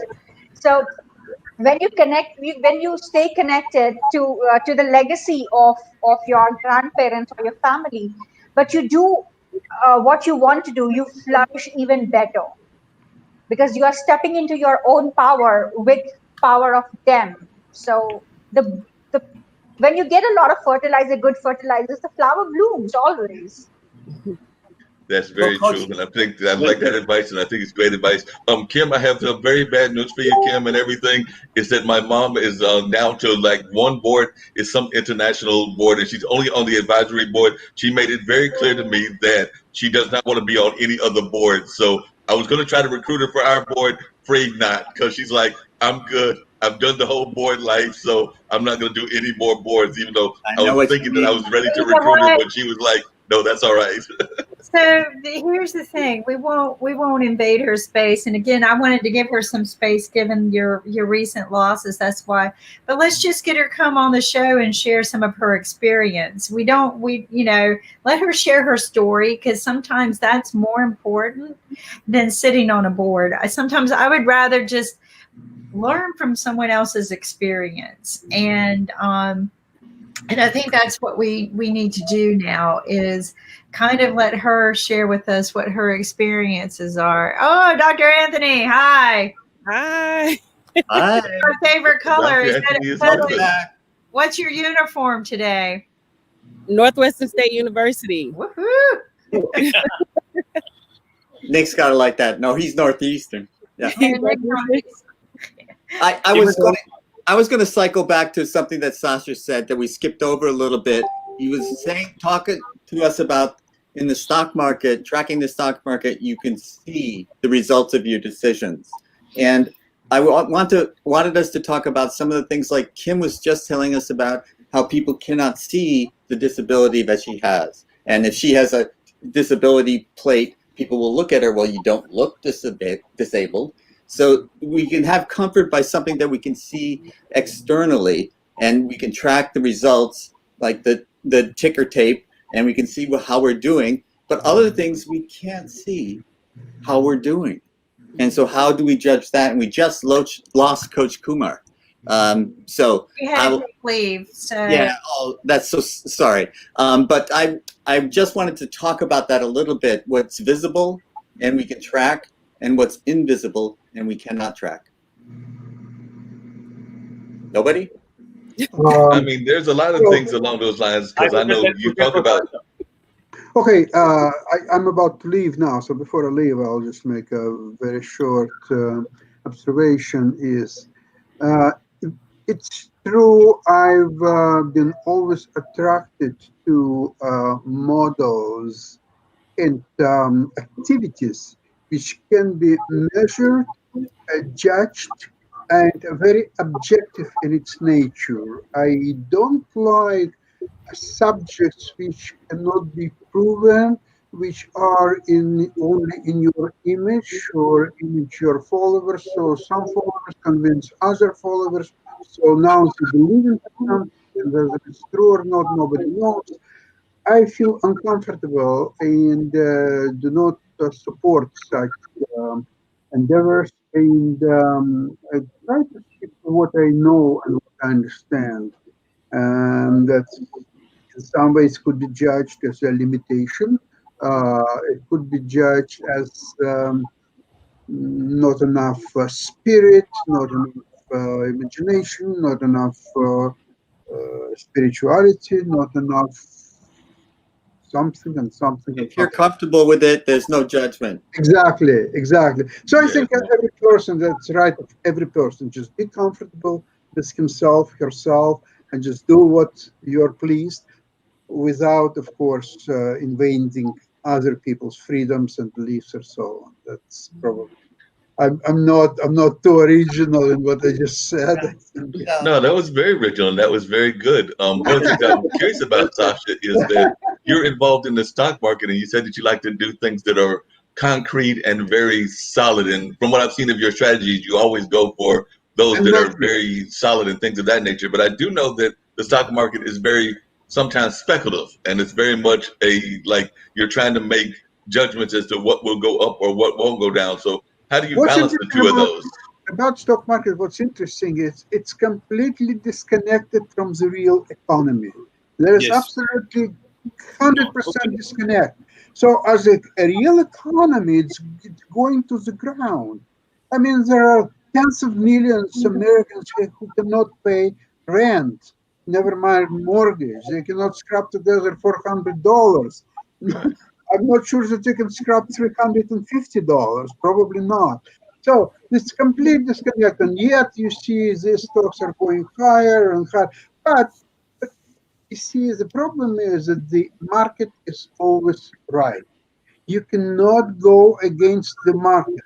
All your models and you figured out everything, but the market will do certain thing which will ruin all your assumptions, and you'll be going down to the ground while you might be.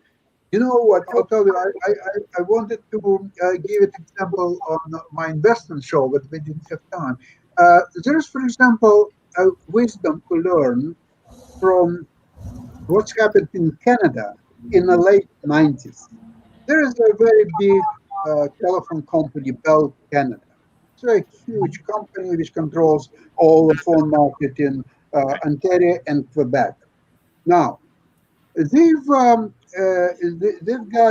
a little company inside of Bell Canada by the name what was it? Northern Network. Am I right? Northern Network? No, it's something else. It doesn't exist anymore, so it doesn't really matter. But let's assume that it was Northern Network. Okay. It will come back to me. So it was so successful.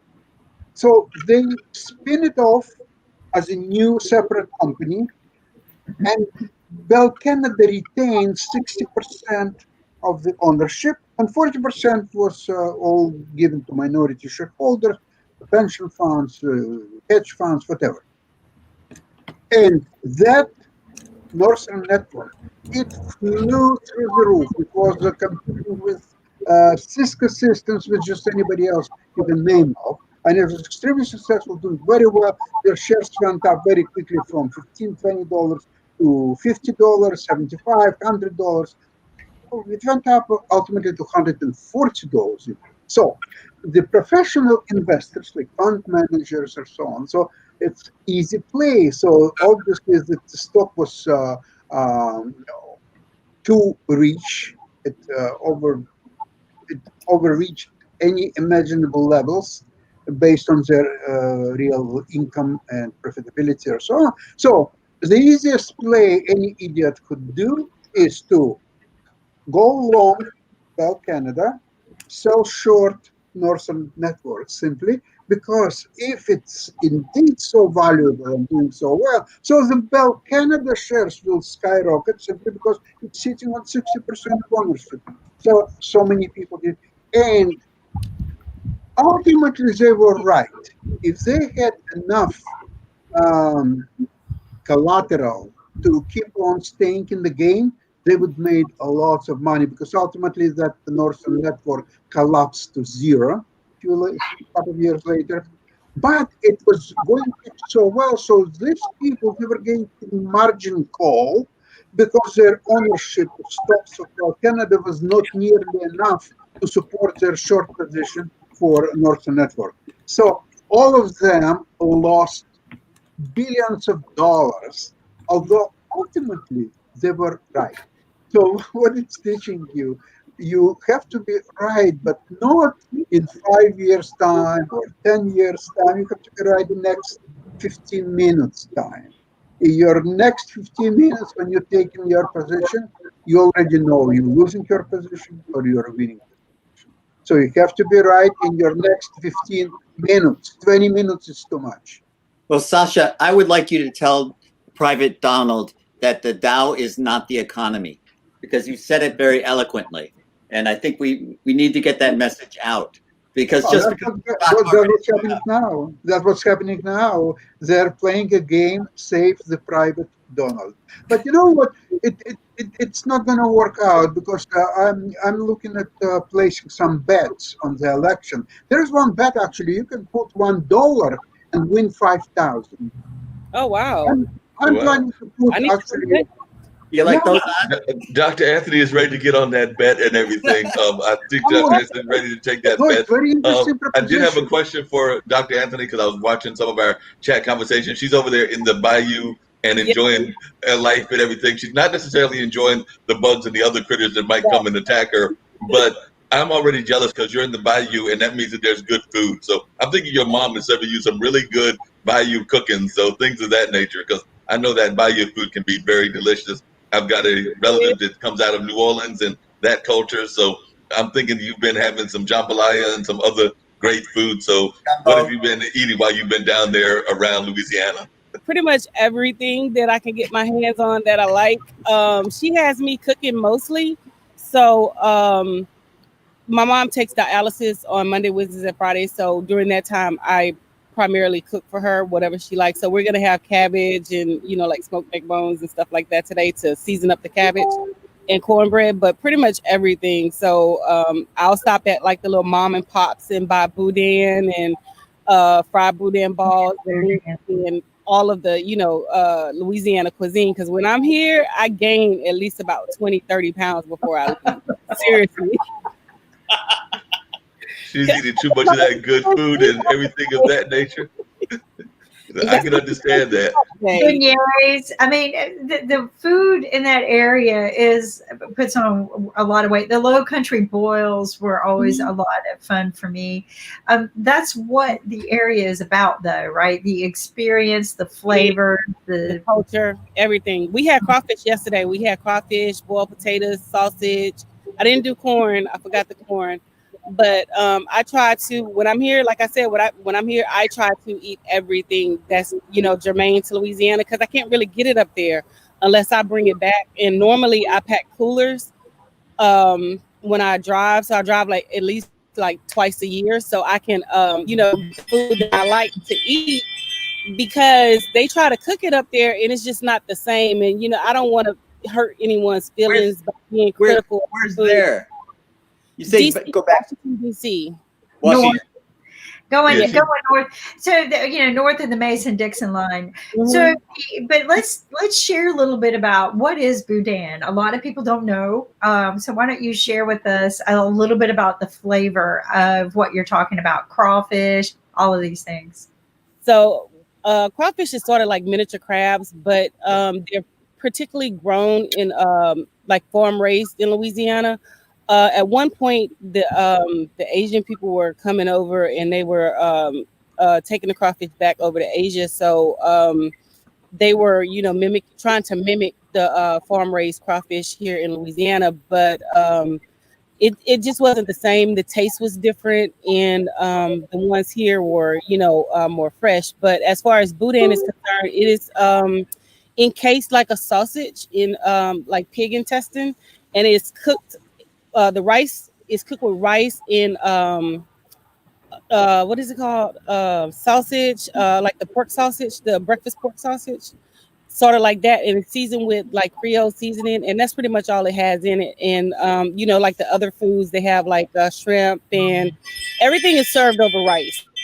So if you eating like red beans and rice and sausage, you automatically know that you're gonna get rice. If you're eating jambalaya, it's cooked with rice and sausage and like a tomato gravy. So like yesterday we had crawfish for lunch, and then for dinner we had okra. So we have an okra dish that we typically cook, and you can make it two ways. You can make it with sausage, chicken, and shrimp, or you can make it with steak. So last night we had it with sausage and chicken and shrimp, and served over rice, of course.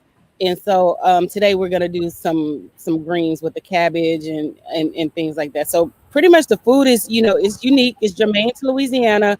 The flavors are, Cajun Creole, and I buy a lot of the seasoning to take back because I can't get it up there, so I have to bring everything back. So like if we make gumbo, yes. No, continue. I'll ask you the question. So like if we make gumbo, there's something called filet, and it's ground up, like herbs and things like that. So I like to get the filet from the mom and pops instead of buying it from the large food chains, like such as Walmart and the larger grocery stores, because I feel like the filet has a better taste when it comes from like the smaller mom and pops and things like that. Yeah. And Natchitoches, where I'm from, we're known for meat pies. So it's sort of like the Jamaican meat pie. So it's cooked with rice and ground beef. Some people put sausage in it, and it's also made with crawfish. So depending on whatever your taste buds are, you can get either our crawfish pie or a meat pie. So we have a lot of unique foods here. I'm trying to stay away from the beignets, even though I love them to death. Well, I've got a friend that he comes down there just for the beignets. He loves the beignets, so he tries to come down there just for them and everything. Could you talk just a little bit, Dr. Anthony, about the music scene? Because I'm a big music fan, and I know that y'all got Zydeco and a lot of other great music down there. So could you just talk a little bit about the Louisiana music scene and what that's like, or you experience it at all? Yeah, I do experience it. Well, it's pretty much all over the state. For people who don't know, Louisiana is a French-speaking state. So Zydeco is sang in French and English. And so you'll get a variety. We have blues, we have jazz. We pretty much have, like any type of music that you can think of. For the young people, we have bounce. And that's like a faster version of the rap music in, other states. But for the most part, I love the music. I love the culture. I love being home. We have like trail rides where we go out and people, like literally trail rides with horses and, things like that. They cook and crawfish balls, beer, and we wear cowboy boots and shorts, and we call them dukes. So we wear Daisy Dukes. Yeah. I have them on now. I'll show you. He's gonna give us a. Oh yeah, there's a Daisy Duke. The Daisy Duke. Daisy Dukes. Yeah, Daisy Duke. So that's pretty much how we dress. I haven't been in cowboy boots because I need to buy another pair. But typically we wear cowboy boots, cowboy hats, and Zydeco and blues, jazz, pretty much whatever you can think of, we do here. But Everything. Dr. Anthony, you talking about Creole as like a type of food. I think of it as a type of music too. Well, Zydeco is the music. When I say Creole, I mean like with the Louisiana culture. It's basically, the way you're raised and, what you do in terms of, like your food, your interactions and, things like that. So when I say Creole seasoning, that's exactly what it has on the container. If I was in the house, I could grab some, but I'm outside to show you guys. So it says Creole seasoning or Cajun seasoning. So, that's pretty much germane to, like our area. But it's more relating to, I think of it as rural Louisiana, kind of. It seems to me. No? I'm just telling you what I know from the Yankee point of view. Yeah, I mean, we call them coon asses. Yeah. I get you. So we call them coon asses. So they're pretty much in rural. I'm in rural Louisiana, but I'm not in that part of rural Louisiana. We still have a little civilization here. You don't speak French. We speak like broken French. We speak a little bit of it, we may say, hey, hey, chef. Hi, lady, how you doing? And we typically answer ourselves like, you're getting on my nerves yet.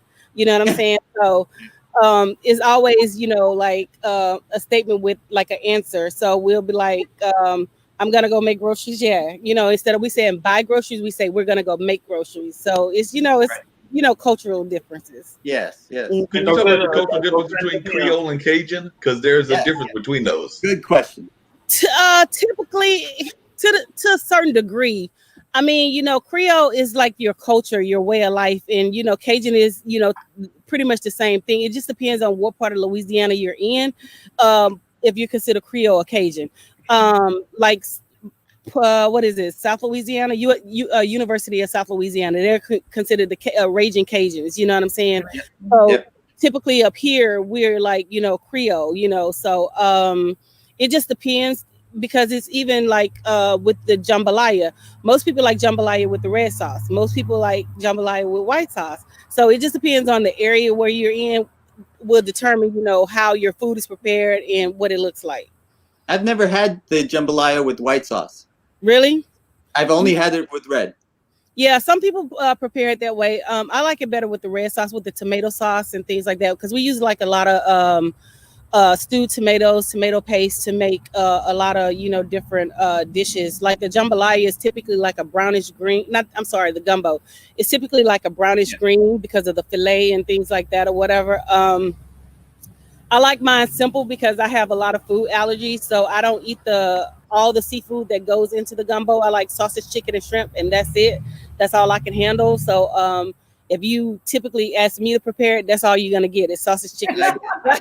I can't eat the other stuff, but other people, some people like it with the okra. I don't like it with the okra. I don't like it with the vegetables. I like it just straight, straight meat in the roux. It does last for a while because, as you mentioned, Kimberly, my uncle passed away, and Bridget came up, which is my cousin's wife, and she's originally from New Orleans in that area. So she left some food there, and Mom was actually eating some of that New Orleans style food for her lunch today. So she was actually mixing up some scallops and some other things that Bridget had left there. So it does have a habit of lasting for a while because, like I said, that was a couple of weeks ago, and they're still mixing up some things that were left. So definitely, I know I enjoy that food. I've got a good friend of mine, Mel Melton, who is a local musician and a local chef, but he came from that New Orleans area in addition to having roots here. So he's definitely loves that stuff and usually will give me some of that. From sorry with Kimberly, but I wanted to bring it to a political standpoint because you are from DC. Kamala was picked. I just want to know what your thoughts were as a sister of having Kamala picked, and what your either good or bad vibes were about that pick? Well, originally, she wasn't my first choice. I would have preferred Stacey Abrams. Yay! But, since she is, the vice president nominee, whatever, I have no choice. Well, I do have a choice, but, I'm going to support the Democratic ticket. I'm going to put my differences aside and, support them 100%, because in life, we want things, but we can't always get everything that we want. So apparently he saw something in her that we, didn't necessarily see. So he thought that she was the better person. So, that's what we're going to roll with. So that's what the support is going to be. That's a good point, and I like the attitude. Let's take what we have and make it work for us. One of the things I do like about her, and it might have been their mutual efforts on reducing recidivism in domestic violent crime. A lot of people are not aware, but Joe Biden had this big passion to end domestic violence and crimes against women like rape and things like that. He was the first to institute a bill of crimes against women. A lot of people don't know that. He did that in 1997, did not get a lot of support, right? So he really, really pushed that, not only pushed the bill, he knew how to do it so that people would slowly accept it. And then over the years, he kept expanding it. And then he would get the presidents to support it. Now, of course, he got every president to support it and fund it, except yours truly. But one of some of the things that he did is he eventually took it for not just being crimes against women, but he or females. It was crimes against females, but he made sure that it covered children as well, and then he made sure that But Camilla, she was on the same boat. Like that was one of her passions, one of her pushes in enforcing the law was against people who were creating crimes against women and children, because that abuse level is 12 million. Well, you know these stats, right? You know them. So it might have been that. It might have been some other things that she was also pushing certain agendas. But I agree with you. Let's take what we can get, but let's become more proactive. Right. This is our country, and this is what I tell people. It's our country. Though we elect them to do things for us, we shouldn't let them do everything for us. Right. Exactly.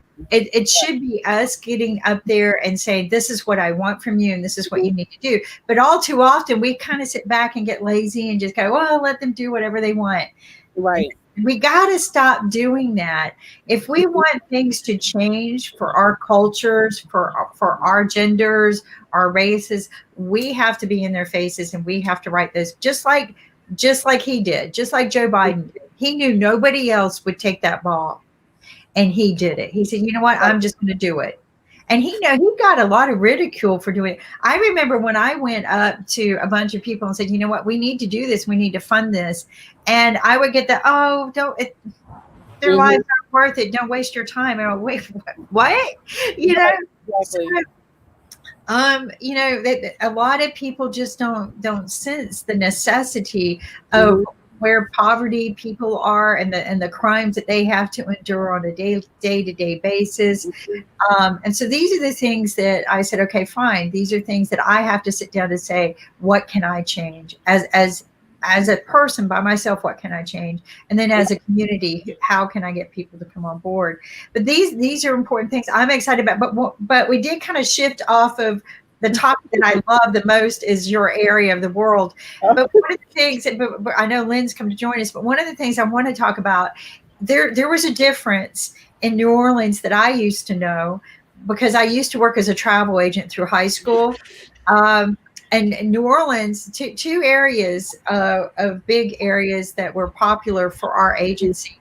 One was New Orleans, and the other was Hawaii. And New Orleans was a hot topic because of all the music, the art, the old way. But there was a time that New Orleans changed, and that was Katrina. You've probably been living part of both worlds. Can you share with us the difference before Katrina and after Katrina?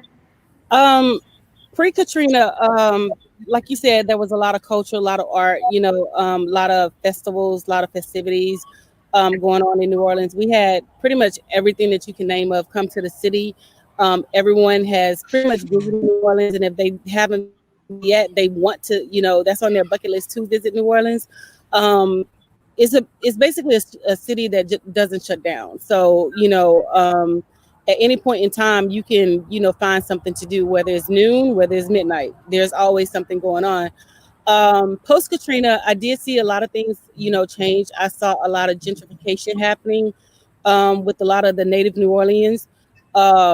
They lost their, many of them lost their homes and wasn't able to rebuild and wasn't able to move back to the city, which once they called their homes.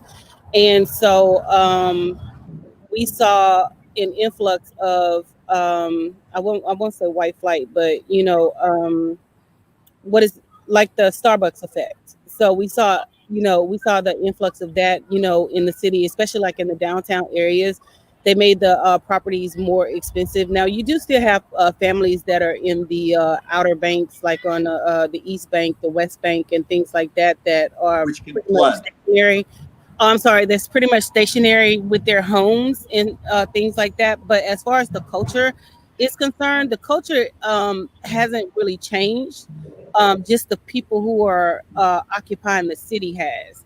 So with tourism, a lot of people they're still going to New Orleans. They're still partying in New Orleans. They're still wanting to see Mardi Gras. They're still wanting to go to Bourbon Street and visit the restaurants there. And there's also a lot of mom and pops in the area of the French Quarters and over by the convention center, such as Cafe Du Monde, with the French beignets and things like that or whatever. But gentrification did take a lot of not the culture, but the people away. The culture is still the same, but the people are pretty much different. Because I think Brad Pitt has a house down there. There's another some more actors, Solange, Beyonce's sister. She has a house down there. I want to say Serena. She has a house down there. So you're seeing a culture shift with the people who are coming in terms of that. Well, Dr. Is that Anthony, more I in didn't the see Ninth but I Ward was area? seeing Because I know the French Quarter is definitely where you're talking about with like Bourbon Street and everything like that. But I remember Ninth Ward was definitely hit very hard. So is that more where the gentrification is happening? Is in like that Ninth Ward area? It's kind of around the downtown, the more touristic areas. And I think Ninth Ward is close to the downtown area. So we did see a lot of shift there. And over by the old, like plantation homes and the old mansions in New Orleans, we saw a lot of shift there. With, new people coming in, purchasing the homes, and the homes are, priced out where, the locals, can't afford it. You bring up a very important element in the economy of when changes happen. And we had this in a private conversation not too long ago. Like when a Google comes in or a Starbucks comes in, it starts to price out the people's ability to even live there. Because everybody goes, oh, let Google come in, it'll bring jobs. No, because next thing you know, even the middle class can't afford the homes in the area.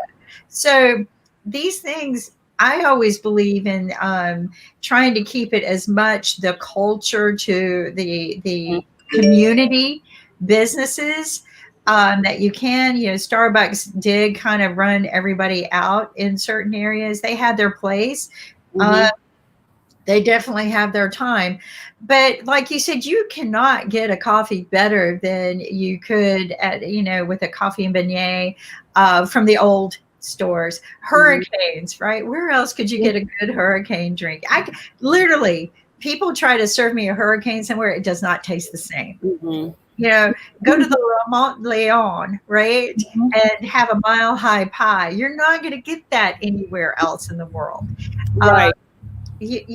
So these are experiences that shouldn't change, right? Like you said, the culture needs to stay there, but it does get priced out after something like Katrina happens, and you have I hate saying this, but you have opportunists who come in and buy up the properties. Yep. We're going to see this happen in post-COVID, and that's the reason why I kind of want to have this talk, Dr. Anthony, because these things affect what we wanted to change, and that's the poverty, right? Right. What you're going to see is you're going to see opportunists come in, and they're going to buy up all these properties. Mm-hmm. And these are the already, and I'm not putting the world down about this, but how do we change this? How do we convince the poor people and everybody to kind of work together, join together, and stop this from happening? Because I think there's a way we can pull together and prevent some of the overtake. What do you think? Well, it goes back to what Zach was saying last week or whatever about, losing the jobs and not having the training.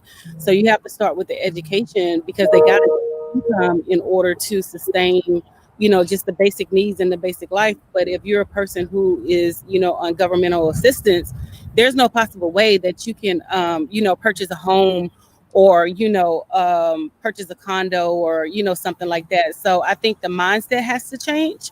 And I think, that starts with education and, pushing people to, not necessarily get a college degree, but at least get a trade, to sustain their lifestyle. I mean, because it's happening in DC. I live in Southeast DC, and we have the Starbucks effect. We have a Starbucks on the corner. They put a Chase Bank in, so now the property value is, going up, and people are going to be priced out in terms of rent and things like that. So, how do we affect it? How do we change it? We got to start with educating, getting people properly trained for the new age way of life, and then the new age way of working, because that's where the downfall is. They're not prepared. And at one point, I remember when I was younger, people could make a decent living off a high school diploma. You don't have those jobs anymore. Even just a basic job such as like let's per se McDonald's, you know what I'm saying? You have to have a diploma to even work at McDonald's or fast food or pretty much anywhere else, and be able to computate basic math and do basic English. And a lot of people are not there. Not saying that they didn't have the opportunity, but they're just not there. They don't have the skill set in order to move forward. If you look at the job market, there are a lot of jobs out there. But the problem is we don't have the people who are trained to apply for those jobs. You may have 1 in 10 persons that's able to even make it to the interview with a typical resume.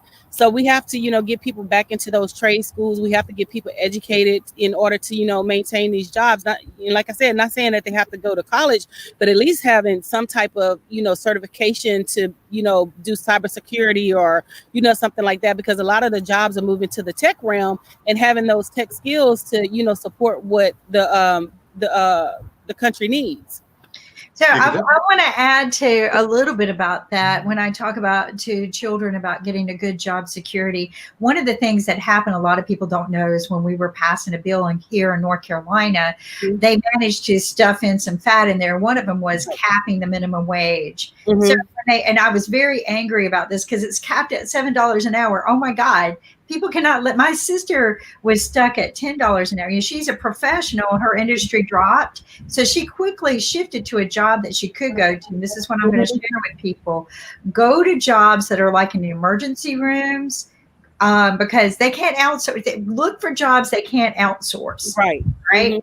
And this is where your job security is jobs, but tech jobs can be outsourced. Every tech job I've ever seen got outsourced to other countries. They will replace you in a heartbeat, where you might have created that job or maintained it for a while until it's sold. But the minute they train people in China and train people in India, you're gone.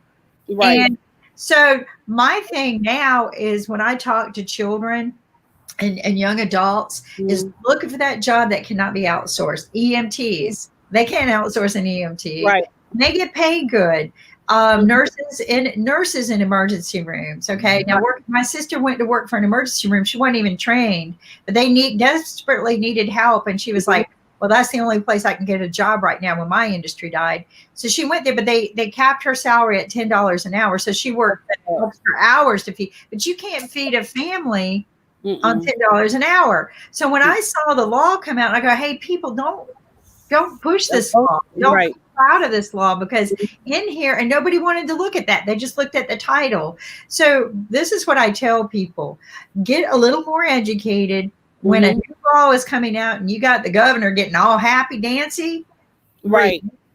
read the law, because there's going to be some fat in there that hurts you, not helps you.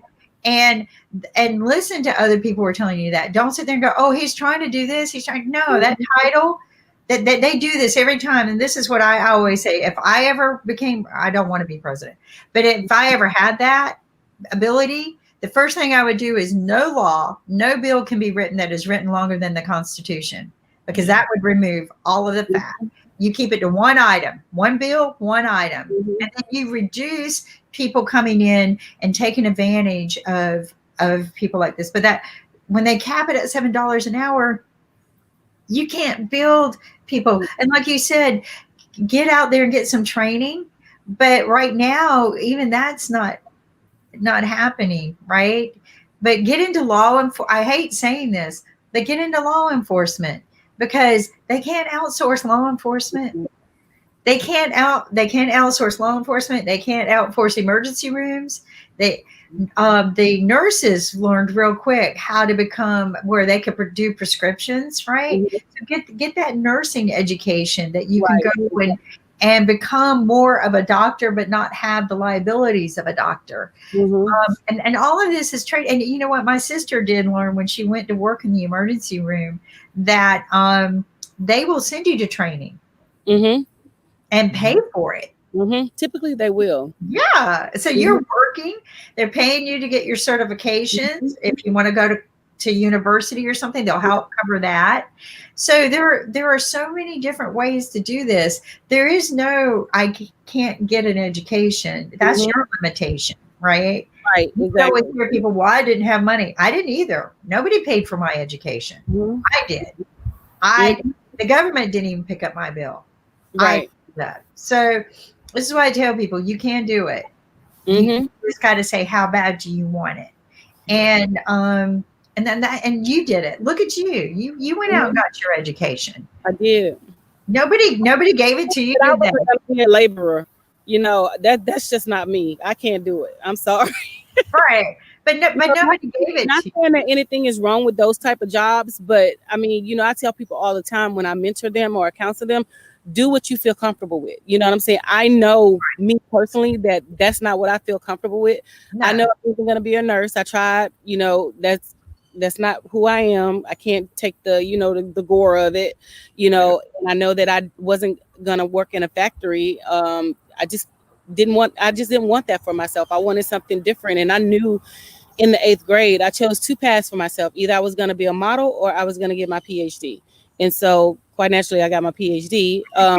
But I knew early on, you know, what I wanted to do. And so, you know, we have to, you know, have those conversations with our children and, you know, get them in the mindset of, okay, what do I want to do when I become, you know, an adult or when I, you know, grow up? You know, we have to start talking to them early on. So we instill those, you know, those values and, you know, that particular mindset in them instead of, you know, waiting until they get, you know, 16, 17, 18 and it's, you know, it's too late. So even with my little nephews, I try to expose them. So I take them to, you know, different college campuses, let them walk around, let them see. The older nephew, I took him to actual class with me when I was working on my doctorate degree. So he got to see the campus. He experienced my classes. He got to, you know, go to the cafeteria, eat with me. So, you know, we have to expose our children to, you know, those type of things in order to get them, you know, acclimated to wanting to do those type of things. Because if we don't, you know, either, you know, we're going to teach them or the streets are going to teach them. And so I always why aren't we doing field trips to universities? Well, actually, that'd be great to do field trips. Yeah, they should do more field trips. We actually do field trips to universities. I'm not a big field trip person. I'd rather stay at the school and keep the kids, only because I had a negative experience with the field trip. We were in DC, so we could walk to, you know, like the museums and things like that. So we walked down the street, got on the circulator bus, went to the museum. And so, you know, every like 15, 20 minutes, I'm taking pictures of the kids, making sure I have, you know, count on my kids. And then I snap a picture after lunch and one of my kids is missing. So I'm panicking and I'm thinking something happened to the kid. And, you know, they're about to shut the whole Chinatown down because we're missing the kid. And so come to find out, he took the train to his grandmother's house, without even. So Oh, I'm not big on field trips. I'm sorry. he didn't even ask you whether he could go. That's just wrong on his He part. didn't even ask me. He's He just just jumped wrong on the on train. so many levels. Look, that was my first year in DC. So, coming from, Texas, rural Louisiana, I'm panicking and I'm, losing my mind, about to pull my hair out. I'm thinking, oh my God, I've lost this kid. What am I supposed to do? So yeah, he went to his grandmother's house and he just like totally turned me against, doing field trips like that. I'll never do that again. That's just wrong. So I'll stay at the school and I'll let somebody else go on the field trip. I Dr. haven't done Anthony, anything just a like quick that. question about field trips, and it comes back to what Kim was saying. I think that one of the failures, and I mean, there are failures of education all around, but I think one of the failures of the HBCUs particularly is that we haven't seen them gear enough, in my mind, and I just want to know if you think the same thing, toward the computer world and the technology world. I mean, I remember like a lot of those schools are A&M schools, so they're agriculture and manufacturing. So when we had that old shift of when we moved into agriculture, they moved there with it. That's why you have North Carolina A&T, you have Texas A&M, you have a number of those other universities. But I don't know that I'm seeing enough of that shift now that we're going into the technological, more 21st century kind of mindset. I know there are some programs in some of those universities, but I don't know if I'm seeing enough of it. And I just want to know if that's just my assessment of it, or if you're thinking similar kind of thoughts that we're not seeing enough of that technological move within our HBCUs. By the way, those are historically Black colleges and universities, for those that don't know the term. Well, I mean, I started out at a HBCU. I started out at Southern University when I was 16. And so they were limited with technology. And from there, I went to Northwestern, where I graduated from with the bachelor's and master's. And I completed my doctorate at Prairie View A&M University. So I saw that they were lax when it came to technology, because a lot of the things that I was already doing at Northwestern, they wasn't really doing it at Prairie View. So I think you're right in terms of them, trying to step up the to be prepared for, for the technological world. They do need to step up and do that. And I think some of them now, since we're, experiencing COVID, I think they're moving in the right direction. I mean, because I was taking, online classes back in the 90s when I was in college, and, a lot of the HBCUs were just now, getting acclimated to, online classes. Because that's my first thing when I'm looking for, a place to take my certification classes. I'm like, do you have online classes? And so like when I went to UDC, University of District of Columbia, they're an HBCU as well.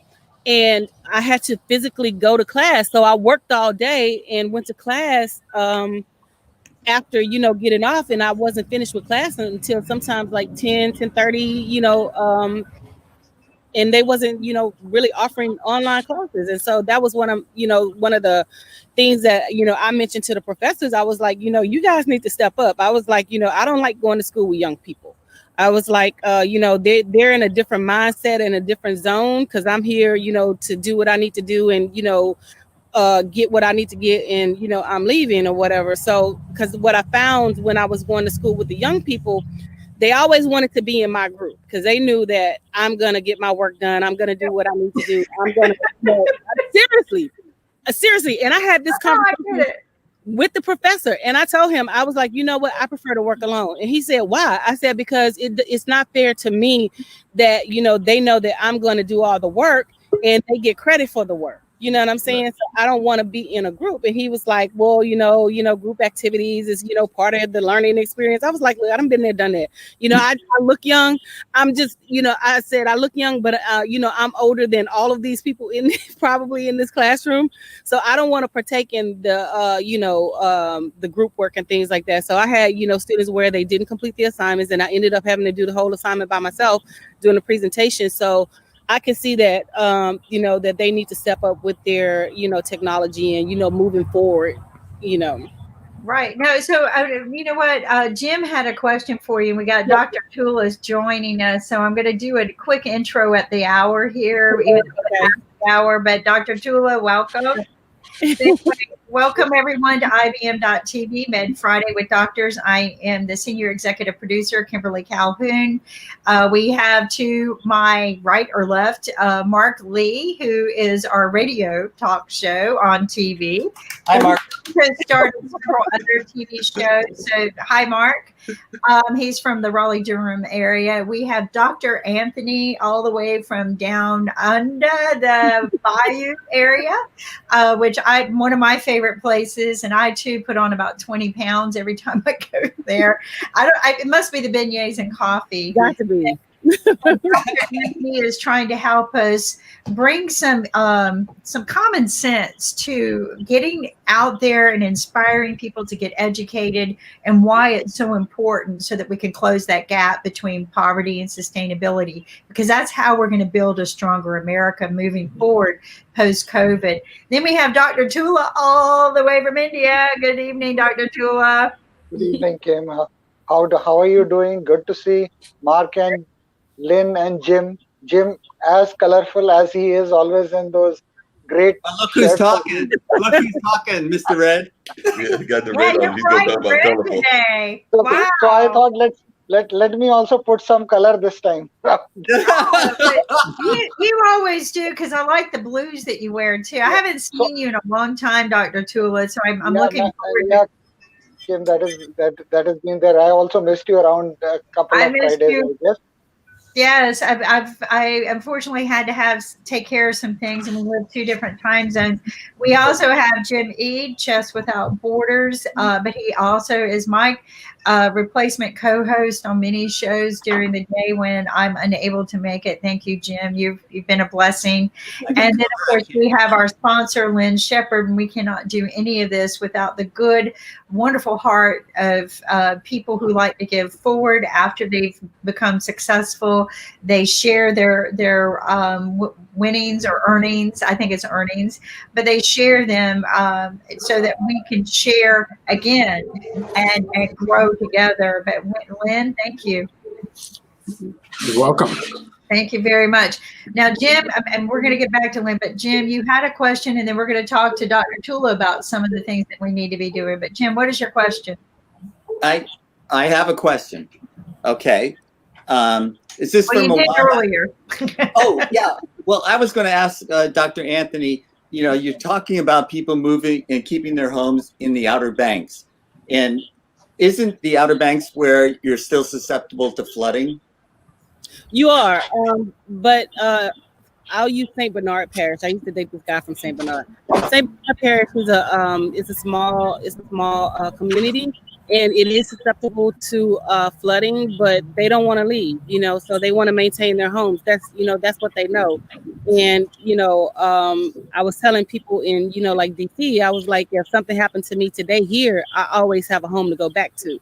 Our house is paid for, it's been paid for, property and all that stuff. So I was like, so if something were to happen, what would you do? And how could you maintain, because we talked about the gentrification and things like that, and so we're seeing it all over DC, and so a lot of the people are being priced out, but I don't think that happened in St. Bernard Parish. The people there, they're just local people who just want to stay in their homes. Algiers is like right down the street, and typically throughout Louisiana, the flooding can happen anywhere. It can happen here. It happened at my neighbor's house because we have a bayou right behind me. That's a bayou.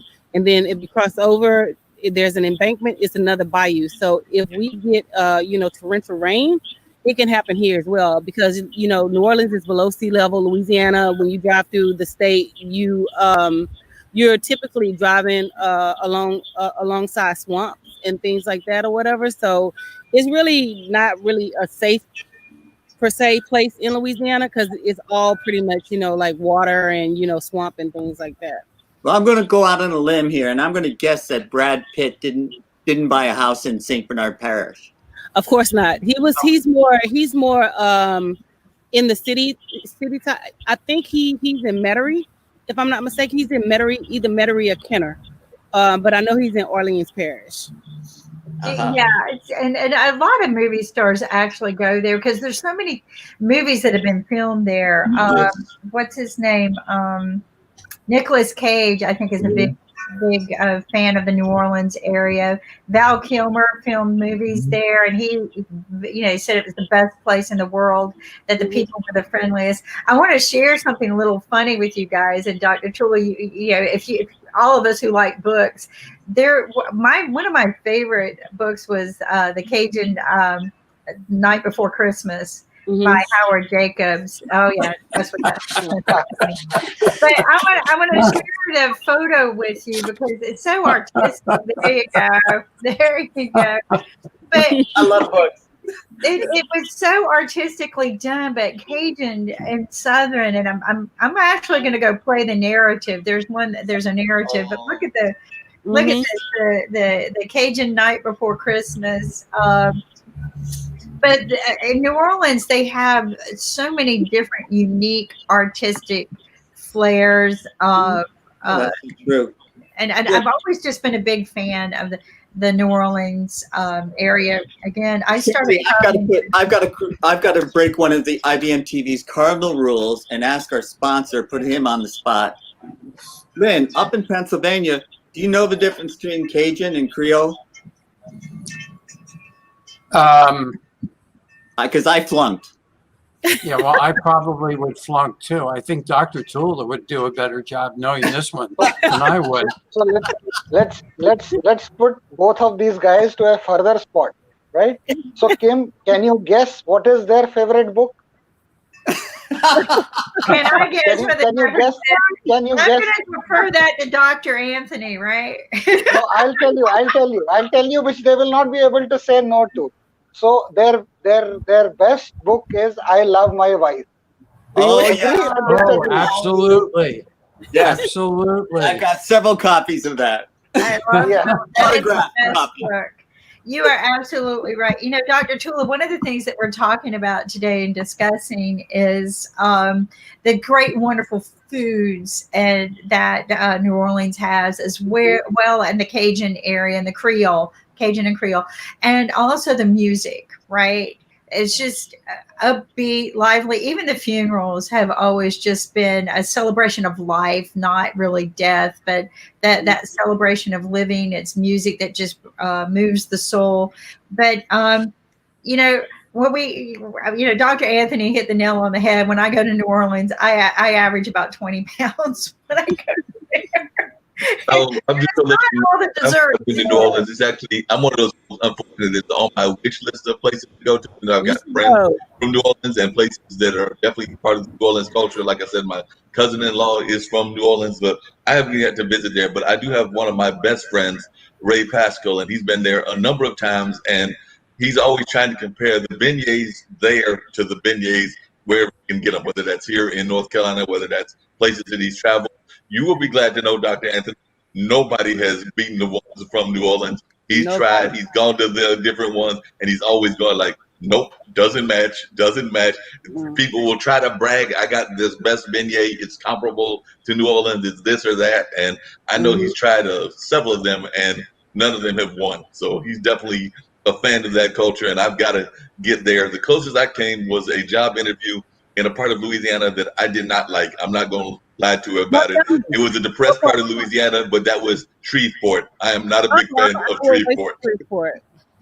Shreveport is like one of the major cities. I'm an hour away from Shreveport. I was just in Shreveport Monday. Okay, when I went there for a job interview, it was kind of overly depressed. I don't know how it is now, but when I went, and this was years ago, this was probably like in the early 90s or something like that, or the mid 90s, and it was very much depressed. It reminded me of Pittsburgh. Yeah, they're trying to change it now. But Pittsburgh. We're flunking sponsor week here. No, wait a minute. Pittsburgh's 300 miles away from where I live. But I lived in, my son was born in Pittsburgh. Okay, in 1968. Yikes. Anyway, so in 1968 through probably the early 1970s, Pittsburgh, I would agree with Mark, but not today. Pittsburgh has changed significantly. It is a vibrant city. The young people love it. So I would never make that comparison, Mark. But anyway, Like I said, it was a historical comparison, and I know that a lot of those cities have developed and grown. And of course, I will not be one of those people that will not give a city a second or a third or even a fourth chance. So I will definitely try to make it back to Shreveport, and I will definitely try to make it to Pittsburgh. But like I said, that was my um, comparisons based on when I went, and of course that was at a different time. Like you said, that was when they were a more depressed economy. But I know a lot of those depressed economies have improved, and some of the ones that were vibrant have actually gone the opposite way. Because I would argue that Detroit has gone the opposite way. Because I remember that was a vibrant city, and people are complaining about it being depressed now. So we know that these things change based on the nature of economies, and not just the national economies, but the local economies as well. If it's all right, and I'm gonna see if I can actually pull this off and everything. Kim, since we were talking music, I'm going to see if I can share a screen, and if I pull it off, and I'm never sure because I'm not actually handling this show, I'm going to see if I can share it from my end. And it's actually some Zydeco music. It's some music from one of my favorites, and I don't know if Dr. Anthony knows this person, but it's Rosie Leday. Rosie Leday is definitely a great musician. Dr. Tula, we'll get to you soon. You hang in there. Now he's been so. So while we're waiting for Mark to bring this up, Dr. Tulo, how are things going in India right now? So in India, we are still. I mean, see, the news channel coverage has suddenly come down on the corona thing, because I guess now they got used to it. So I mean, it's an open Pandora's box at the moment. So you don't have much to say about it. So the numbers keep on rising every day. We can keep on hearing that. I mean, if you look at the countrywide analysis, the numbers are on showing an increasing trend only. Certain states are showing, sometimes in certain days they will show a trend towards stabilizing, and some will also show a trend towards the degrowth of the virus. But over a period of time, if you see the analytics of it, it's more or less a similar or an increasing trend. So I mean, we're still guarded in this whole thing, but the economy is started to open up. The government has opened up the economy, and they're trying their level best to get the economy back on track. But I guess it's going to take some time, because still, if you look at the medical facilities, I'm talking from the medical point of view. So international, as there is no travel, so we do not get any patients from outside the country, which was a regular affair before this COVID struck. So we had a lot of people come traveling from various parts of the world to get medical treatment in India. So that has come to a standstill. The local people are also not venturing out too much into hospitals unless and until it's an emergency or something which you cannot do. So more or less, if you look at the medical front, so not many people venturing out into hospitals unless and until it's a requirement, which in a way is good also. So that means this is the status at the moment. Apart from there, if you look at the other things, so in certain places like in Delhi, so they have not opened up the hospitality industry. So hotels are not working. So there are certain hotels which are working like COVID centers, but apparently from away from that, they have not opened freely opened the hotels around. So markets are open. There is a trade-off. The malls, some malls are there opened with minimal amount of footfalls and all precautions taken. So it's a mixed bag, but the economy is slowly, I guess, will come round. So the positivity has been that the online business has grown. So if you look at the online structure, it has started to work.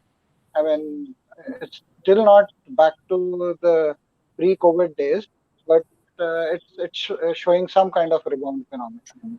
So I presume that if all goes well, and if we are able to contain the virus from spreading, so I'm just keeping my fingers crossed that I think if all is there, by October to November, we will have some kind of sanity restored. Well, Dr. Tula, just do what we did, open up and then shut down again. Work for us. So this has been happening in India also. For example, in Tamil Nadu, that is the southernmost state of India. So initially they opened up, and then there was a spurt of cases. Then they put in a clampdown, a total lockdown in the city of Chennai for around 7 to 10 days, and then again have opened up. So I mean, see, honestly speaking, even if you shut down the entire thing, it's just a knee-jerk reaction to trying to get Yeah. some kind of succor, right? So it's not that the virus is not going to grow during that, because please understand, the reporting which is going to come, the figures which are going to be, because see, in India, there are basically two types of tests which are done, which is, and one is the RT-PCR, right, which takes approximately 40 hours, 48 hours for reporting, and the other is the antigen test, right? Predominantly in the initial period, it was only the RT-PCR test which was done. Now we have stepped up with the antigen testing also. But the problem is that with antigen testing, the specificity and sensitivity of the test is little low. So, I mean, there are chances you may miss an infection. And ultimately, if you still suspect that you have an infection, so you will ultimately have to go with the RT-PCR test, which will again take 2 days for the result to show. So, so apparently, what you are looking at, the figures are always going to be little back. So, if today there is an X number of figure which is reported, that is in all probability approximately running 2 days to 3 days prior to what would have happened. Well, Dr. So we are Tula, still behind. So this is how it goes. What are you talking? The antigen test, is that the nasal swab? Yeah. So both are done with the nasal swab only. RT-PCR is also that only, and antigen testing is also that. The other, which is the serological test, is basically it is the antibody test, which is also being done in India. Some part of India is also doing that. But then at the end of the day, I mean, so what we're looking at is, see, predominantly we are looking at people who are showing symptoms. Because see, ultimately at the end of the day, if we will not be able to follow up with people, I mean, who are asymptomatic, because they anyway will not get tested. Because supposedly X man has COVID, but he's not symptomatic. So 9 out of 10 chances are that he will not be tested in India. Right. Because if you don't have any symptoms, you will not go for a testing. It's not a mandatory testing like in certain parts of the world. They have put in a mandatory testing that every household has to be tested. In India, it is not like that. It's just you show, if you're going to show symptoms, you're going to get to a doctor. He is going to prescribe you the test, and then you're going to get tested. And in certain regions in India also, they've done that even if you don't have a doctor prescription and you feel that you want to be tested, they are going ahead with testing. Well, if I understood you correctly, I got a nasal swab and it came back negative, but you're casting doubt on that. You're saying that that may or may not be accurate. So it depends. It depends upon the viral load.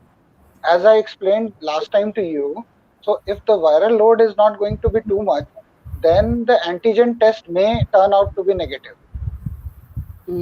But then there is a silver lining also in this. If the viral load is not too much, chances are that you may remain asymptomatic and tide away the entire process of infection.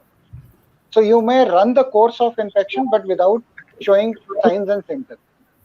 But could I communicate it to someone else? Yes, you can. So that is why the whole story comes back to the same. See, we come down back to square one from day one. Yes. So it is that you need to protect others also. So as Lynn has started to put on, so the mask comes again. The first and the foremost is mask. Yeah, I'm Other very, is, if possible, yeah. So everyone is now on mask. I'm very concerned that Dr. Tula, I'm very concerned that Jim is going to be giving me the virus through the computer. So I may end up with a computer virus. So I decided that I should wear the mask. As soon as he started talking about the fact that he could go through the test and it might be negative, but he may be asymptomatic and he still can communicate it. Get a bunch of them. Yeah, buy the whole box. Buy tens of boxes. But anyway, so I'm very concerned. So I'm going to keep this on from now I think on. that's an excellent idea because Jim is known to contaminate a lot of people. So it would not be That is surprising. my reputation. And somehow he can do it through the internet. So we also, Nick, we have another new guest, Dr. Jalen Ahja, who is our infectious disease doctor for international travel, actually. So, Wow. but all the way from India, we have Dr. Tula. But Dr. Ahja, to explain to us what's going on in India and with the infectious disease practices, what is changing right now, the policies and procedures. And can we call him Dr. J? Dr. J. Yeah, sure. Ja, Okay. Yeah, anything will work. Dr. J. Yeah, and anything will work, ma'am. Anything will work. So coming back to our core part of topic of COVID-19 and related to the policies and the current scenarios going on in India. So the problem which is we are facing with the passage of time, that is the post-COVID sequelae. Most of the patients who are coming to us, they are coming with the problem that patients who have been recovered from the COVID, still they have ongoing symptoms, either the abdominal symptoms in the form of abdominal discomfort, loose stools, and some patients have the symptoms in the form of lung sequelae, like lung get fibrotic, and they have to be maintained on low level oxygen level at home. And some patients have ongoing fever, very low grade mild fever, around 99 degree Fahrenheit. So these are the one of the common features which we are looking into in our clinical practice these days. So some studies needs to be conducted in our setup. What would be the reason behind that? That the patients who have been recovered turned out to be COVID negative, still they have the ongoing symptoms. So that is one of the major challenging situation which we are facing these days. And regarding the policy part, I think the policy is not being changed for the last couple of months, except for the the travel part. To some extent, the travel has been started, and state to state it varies travel. That if we talk about the our neighboring states like Himachal Pradesh, Punjab, and all those from nearby Delhi area, so what they want is that if you are coming back to your original state or your native state, so they want that your test should be done from the start of your origin till you reach your destination. The test has to be done within 3 days. Within 3 days. Yes. So I have The a test question.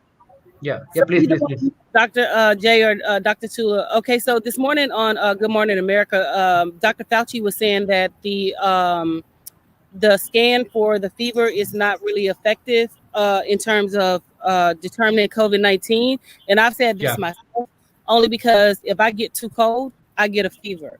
Every month, if I come on my cycle, I get extremely sick, and I experience similar symptoms to COVID-19, such as the chills, the fever, the body aches and shaking. But that's monthly, and that's been the norm for me. So since the test with the scan for the fever is not always accurate to prove that COVID-19 is present, what is an alternative way to prove if someone is not showing symptoms? And the reason I'm asking is because we're getting ready to start the school system, and a lot of educators are being put back into the school system. And one of the main mechanisms that they want to use is the scan for fever with the children and adults that are going into the school system. I think Dr. Anthony has asked really a good question, and it's a question of debate these days, because we know that soon we start having a international travel as well as opening of our schools for our children. So what we are doing it that right now, the patient who is not showing any symptoms or who is totally asymptomatic, and now they are going to travel from one city to another, first is they can have the testing should be done. Thermal sensor, they're not accurate. Why? Because we know that most of the patients, they are not showing any symptoms in form of rise in temperature or any chills and any abdominal discomfort, any breathlessness. So they are not seen in every patient. So testing should be done. Testing should be enhanced so that patient should be catched on an early phase. One thing. Second thing is the inflammatory markers. If you talk about the asymptomatic patient also, the rise in the inflammatory markers are seen even patients who are not showing the symptoms, like inflammatory markers like we ESR we do, CRP, and ferritin. So they are the very indirect markers. If you look at the COVID-19, the ESR usually in the COVID-19 is quite high. It's most of the patients, if you look at, it's more than 30 to 40 per hour. So that can give you a indirect hint that definitely there is ongoing inflammation going in the body, though patient is not showing any symptom, patient is not having breathlessness. So by that means we can tell that yes, this patient could be a potential carrier of the COVID-19. So those patients should be restricted for traveling. Those patients should be restricted for allowing to coming to the school, because if you allow even one patient or one person to in a gathering, that can lead to the mass distribution of this, again the spread of this virus. So this testing should be enhanced. But definitely there is no hallmark test or the gold standard test which can detect, because even that a COVID PCR has the sensitivity of 60 to 65%, and that too in the first week of the illness. So it's not any single test which you can do and tell that yes, the patient is totally negative or patient is totally positive. So we have to take into account the other inflammatory markers parameters, which we are doing it on a daily basis, on OPD basis, because patient might not be having any symptoms, coming for the diabetic management, coming for the any heart disease, but if we go for the inflammatory markers, definitely they are rise, and then we retrospectively going for the COVID-19, then later on we find that yes, the COVID-19 is positive, or by CT scan of this chest, which showing the features of ground glass opacities, and that's suggestive of the most probably COVID-19.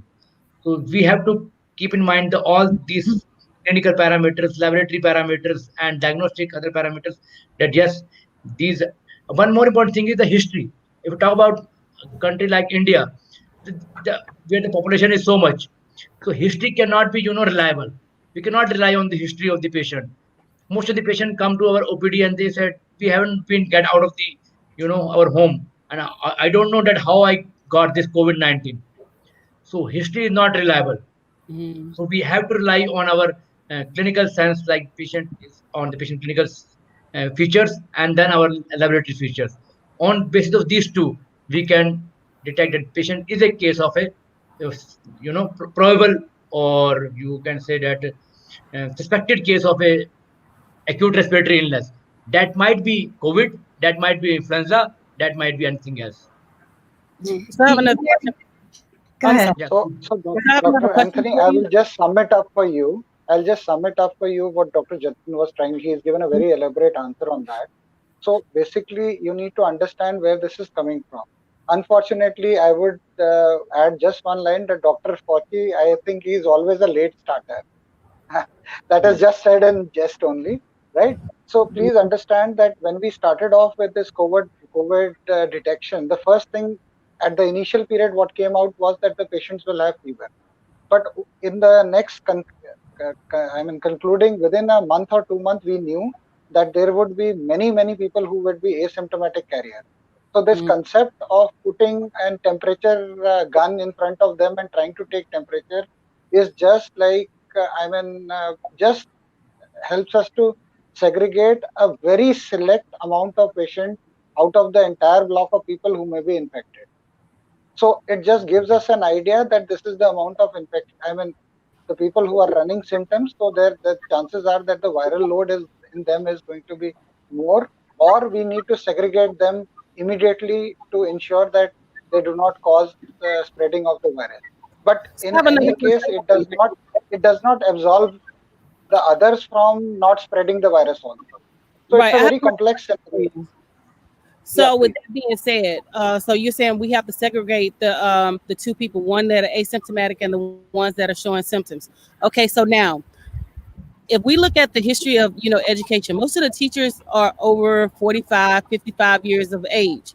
So if we put those children back into the classroom with those teachers, which has already started happening, do you think, which I think is going to happen, the schools are going to be the next hotspots? And I think is already showing a trend that the schools are hotspots with the children being exposed to family members who have been tested positive, and taking it over to the schools where the children are being affected, the other classmates and the teachers are being affected. So could you expound a little bit on that, please? So, Dr. Yes, Anthony, I would also recommend that, I mean, see, the governments have to be very sensible in not hurry up in getting children back to school because of two reasons. One, we have seen with the consultation with our pediatric friends who have been treating children, right? So it's not that there is no COVID incidence in children. It is believed that children, because their immunity levels are not very great, so see, this is a disease which kills us from our own. It's a complex disease. What it does is that Dr. Jatin has also explained very eloquently to you that it is a disease which is going to use our own immunity against us, right? So in children, the immunity levels are not great. So that means that there is a likelihood of chance that even if they get infected, they will not. They will the disease progression in them may be up to a limited extent, but that does not absolve them of spreading the disease to others. So once they go home, and let's presume the children are infected and they go back home, they are going to cause a lot of infections in their surroundings, even the teachers. I would say that worst to worst, the teachers are going to be more affected rather than the children in comes to sensitivity level, right? And let's presume, so I don't think it's not, I mean, honestly speaking, it's not worth the risk.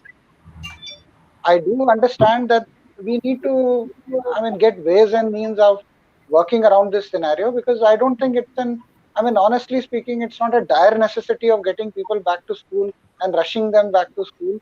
So, I mean, it's an out and out thing which you need to understand that ultimately the parents also have to take a call in. I mean, the governments will tell you to do some things which may not be in the best interest of the people due to various pressures from various lobbies. So we need to be smart in that and take that decision on ourselves. Yeah, because see, that's my main concern right there, is because I have a compromised immune system. I suffer from severe allergies. And so the least little something will cause me to break out in hives, or I have like nausea from it, or my face will swell up, my lips will swell up, my throat will swell up. And so my main concern is, if I'm forced to go back into that classroom, how can, I protect myself, because there's really no way for me to protect myself if, I'm exposed to 35 little kids, because in public education, we're packed to capacity. And my average classroom size is about 35, 36 children. And so there is no social distancing that's going to take place. That's not going to happen. That's not going to happen. And the worst part is that you need to understand, you will be talking, the kids will be talking. So, I mean, if let's presume there are couple of people who are infected and they're talking, the chances are that they will be, with every word they speak, they will be throwing out viruses.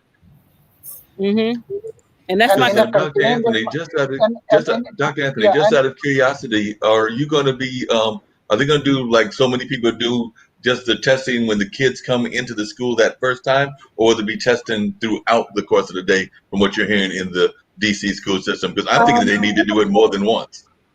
From what I'm told, we're going to start virtually, but in February, we're supposed to start, face to face. But I don't think I'm going back if they, do face to face because of, my allergies and my compromised immune system.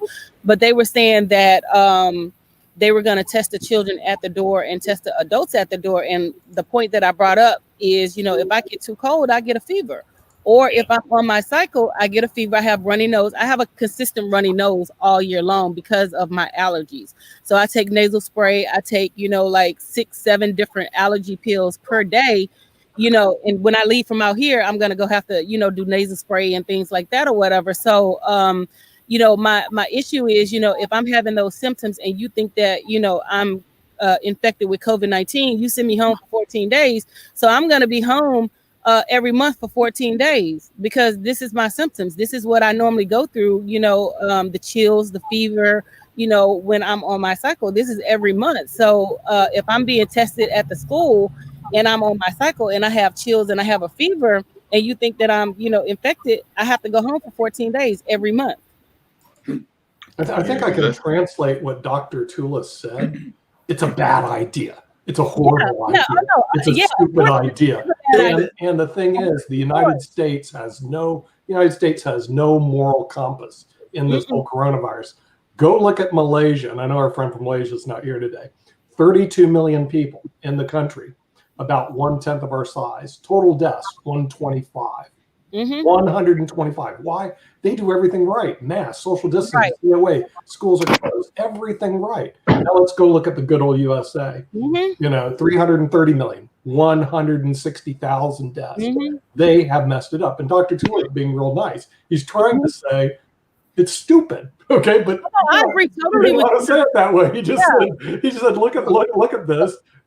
Look at this. All the kids So in the Nick, room, you're in a room. I'll tell you're you going to get very, the coronavirus. I'll tell you a very interesting thing which we've heard through a lot of our friends also all across the globe. Now, so see, this is this myth. There is a lot of speculation which is going around in certain countries where they say that the number of death reported is very less and all that, right? My only take is that I'm sure Dr. Jatin will be also privy to it, that maximum places what they are doing is that, see, we need to understand the process of declaring death. In certain part of the world, they declare deaths by immediate cause. That can be cardiac failure. It can be, I mean, generally it is more like, more to do with cardiac failure, respiratory failure, and things like that, right? So what happens is that on the death report, it is written cardiac failure. Now, whether due to COVID or not, it is not mentioned there. So that is why this because see, I mean, honestly speaking, there are so many people due to COVID. I would like to really have data from them telling me that how much was the total number of deaths in the country and how much were ascribed, because how much of them were ascribed to COVID. Because I presume there is this data theft is going around in a lot of countries which I've seen. There are lots of countries which are claiming that they have not had too many deaths due to COVID. But I believe there is some amount of manipulation in the data which is going around, because it is not possible. Oh no, I mean, there's it's no not doubt there's some possible. manipulation of data, but there's some amount. But Yeah. if you look at If there is an X number of deaths happening, right? So I believe that if there is an X number of deaths happening, and it cannot be that X number of deaths you have 1% of that's only ascribed to COVID. And this holds for but even many coming countries. back to that, and I And want there to are bring a certain question to all of y'all, but I'm thinking that it's probably some stuff that's going on that is we're being suggested to do some really crazy things by some of the governors and everything else. Like I said, the opening up of the beaches in like Florida and other places, that was definitely really stupid and things of that nature, because then you've got other diseases that are going to be added to what's going on. We're in the middle of North Carolina and other parts of the country of going into flu season, which you're already going to be having standard flus. If you're going into the beaches and everything, I'm thinking that to come to Dr. J, that's going to be a lot of folks that are also going to get infectious diseases.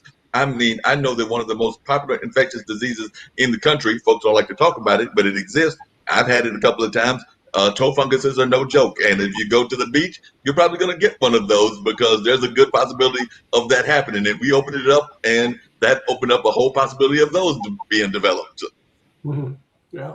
Well, see, the thing is, even though when we're talking about data, that data can be manipulated, which if I run an actuarial firm, I kind of know data being manipulated by individuals. But at the same time, when you look at the overwhelming data, especially the Pan-Asian countries, which I'm talking about, Malaysia, Japan, Australia, New Zealand, okay, with very strict rules in terms of shutdown, social distancing, $4,000 fines if you're caught without a mask. If you look at all these countries, New Zealand, Australia, Malaysia, and Japan, their coronavirus rates per million are next to nothing. But they initiate strict policies in terms of masks, social distancing, and and certain lockdowns. Hong Kong's also very, very few for a population of 7.6 million people. So the data that we see, run an actuarial firm, that overwhelmingly the Pan-Asian countries are doing very well. Who's doing bad? The United States of America, horrible. Europe, horrible. In other words, most of what they call the first world nations are horrible. And part of it is the attitude that exists here, which is no one's going to tell me what to do. And we have freedom, and they didn't sturge us. Well, just because there's a little flu bug doesn't mean that's going to stop me from living. Okay. And so because of that, and our policies, because I remember, Dr. Tula, our policies are not governed by medical science and doctors. They're governed by politicians and business people. So what they do is they take this whole stuff and they throw it out the door, and they promote this. Hey, this isn't going to stop your freedom. In the meantime, the body bags yesterday alone in the United States, 1,500 people went to their graves yesterday alone in the U.S. Tomorrow or today, it may be another 1,500 per day. So what we're doing is we're killing people equal to the amount of the world, almost equal to the amount of the World Trade Center every day, because of our failed government policies and the inability for our government to wrap around science, as opposed to this crazy notion that, and kids don't have to go back to school. I'm sorry. I heard one mother go, oh, they're going to be ruined for life if they don't go back to school in 3 months. What sort of baloney is that? Well, not that, but they can go back to school. That's what we were talking about earlier. Virtual kind of teaching, which is what Dr. Anthony is doing. That exists, and that's very good, and you can get an education that way. Mark, it may improve their lives, because our education system in the United States is based on 19th century thinking. 19th century, you're going to work in a factory. You're going to work in a factory, so we're going to give you a factory mentality. And no one's even thinking of internet mentality. And now what they're starting to do here, they say, okay, now we're going to get you on the internet. And then they find out, oops, not everybody in the United States has access to the internet. Right. Yep. Which is a big mistake here. Everybody should have access to the internet. And we're the third most expensive in the world to access the internet, which is absolutely ridiculous. And so that's what we're seeing here. But look at these numbers. Now we're over 170. Every time I look at it, it keeps growing. 170,000 Ankit. World leaders, death per million, which is a very important number, 516. That's not great. I mean, come on. And the thing is, it's 170,000. I'm sorry, total deaths 170 now. Deaths per million, 516. And then if we keep scrolling down and you look at all the Pan-Asian countries, and this is the data that we look at all the time. Actuarial firms like to look at data, and we go, what we're doing here is absolutely wrong. I mean, unless our goal is to kill off a lot of our population, or as they said in Charles Dickens, deplete the surplus population. Now, if that's our goal, we're doing a good job. We're decreasing our surplus population. If your goal is to prevent people from dying, we're adopting incredibly bad policies. One of them that's horrific is kids going back to school. Physically, it's horrific. And frankly, even they're going to have football, and I love football. But the right thing to do is what the Big 12 and the Big 12 and the Pac-12 did. Big 10, Pac-12, cancel it. I mean, there's a difference between the right thing to do when you're an adult in the room and what you would like to do, and which is totally different. And no, the kids will not be ruined because their education is online. If anything, it may be enhanced for the 21st century, because then they'll be able to learn how to use the internet. The teachers will learn how to use the internet, which is also very important, and they'll be able to learn how to live. They'll be able to deliver online education. Did you know the University of Illinois Masters in Business Administration program, because Jeff Brown, the dean of the University of Illinois Business, shows up to our shows on Monday, moved their whole MBA program online, and they do not have it physically anymore. And they did this before coronavirus. A big trend in education, where I teach the graduate tax program at Northeastern University in Boston, we are online, but we've been online for 10 years. We've never been physical. It's always been online. And yes, you can deliver a quality product online, but the thing is, it's really a change in the mindset to be able to get there. And so Ankit's just showing the data. Let's go look at some of these other countries. Malaysia. Sharif isn't here, but I hate Malaysia because look at this, 125 deaths. And I know their population, don't show it, 4 deaths per million. That's incredibly low. But if you just scroll through the international data, and you can see, and yes, some is corrupted. We understand that. And so and the corruption go both ways. One argument was, well, you're telling them they die of coronavirus when in fact they had heart disease before they went in. Then you should have classified it as heart disease. And then some people say, well, they had heart disease before they went in, but you classified it as coronavirus. I mean, the data is never 100%, but at the same time, it's an indication of what's going on. It's never 100%, but it's an indication. And to take anecdotal evidence and say, well, there was one guy who, didn't contracted and they didn't do it, doesn't mean anything. It's really a scan of all the data. So look at New Zealand. New Zealand had really draconian policies and lockdowns. But if you look at the result, see, the result, 4 deaths per million in New Zealand. Total deaths, I don't even know if we can find it. The number's so small. New deaths are 0, total 22. Now, granted, the population is only about 4.8 million, so it's not a big demographic group, and they can isolate through the whole country, which is what they did. But it was also their policies and procedures that make a difference. So all you do is scroll through the data and take a look, and you can see what makes a difference. I rest my case, Your Honor. I have another question for the other doctors. So this unknown disease that's caused by COVID in the children, what do you think that's going to look like? I mean, because we're already in school and they're already, quarantining the children and the teachers. And so to me personally, I think the schools are going to become the next hot spots. So that disease, do you think it will be prevalent among the school children? So So Dr. definitely, Anthony, the problem has, please go ahead, Dr. please. So actually, what we are looking in children is that children are not, coming up with the very severe disease or disease like, just as with shorten the breath, cough. They usually manifest with a low grade fever. But yes, children are the super carriers. They are carrying this virus for the 4 to 6 weeks. If you look at the data that we share, children who are less than 10 years of age and who are even asymptomatic, but they keep on carrying the virus in their stool, in their urine, in the other body fluids like oral cavity, sputum, for the next 4 to 6 weeks. That is why the children are known as super carriers. They can transmit the infection very easily to the other person, or might the teacher or might be the other colleagues in the school.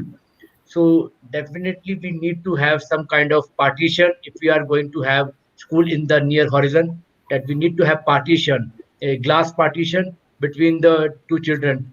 Just having social distancing is not possible to prevent the transmission. We need to have a glass partition between the two children.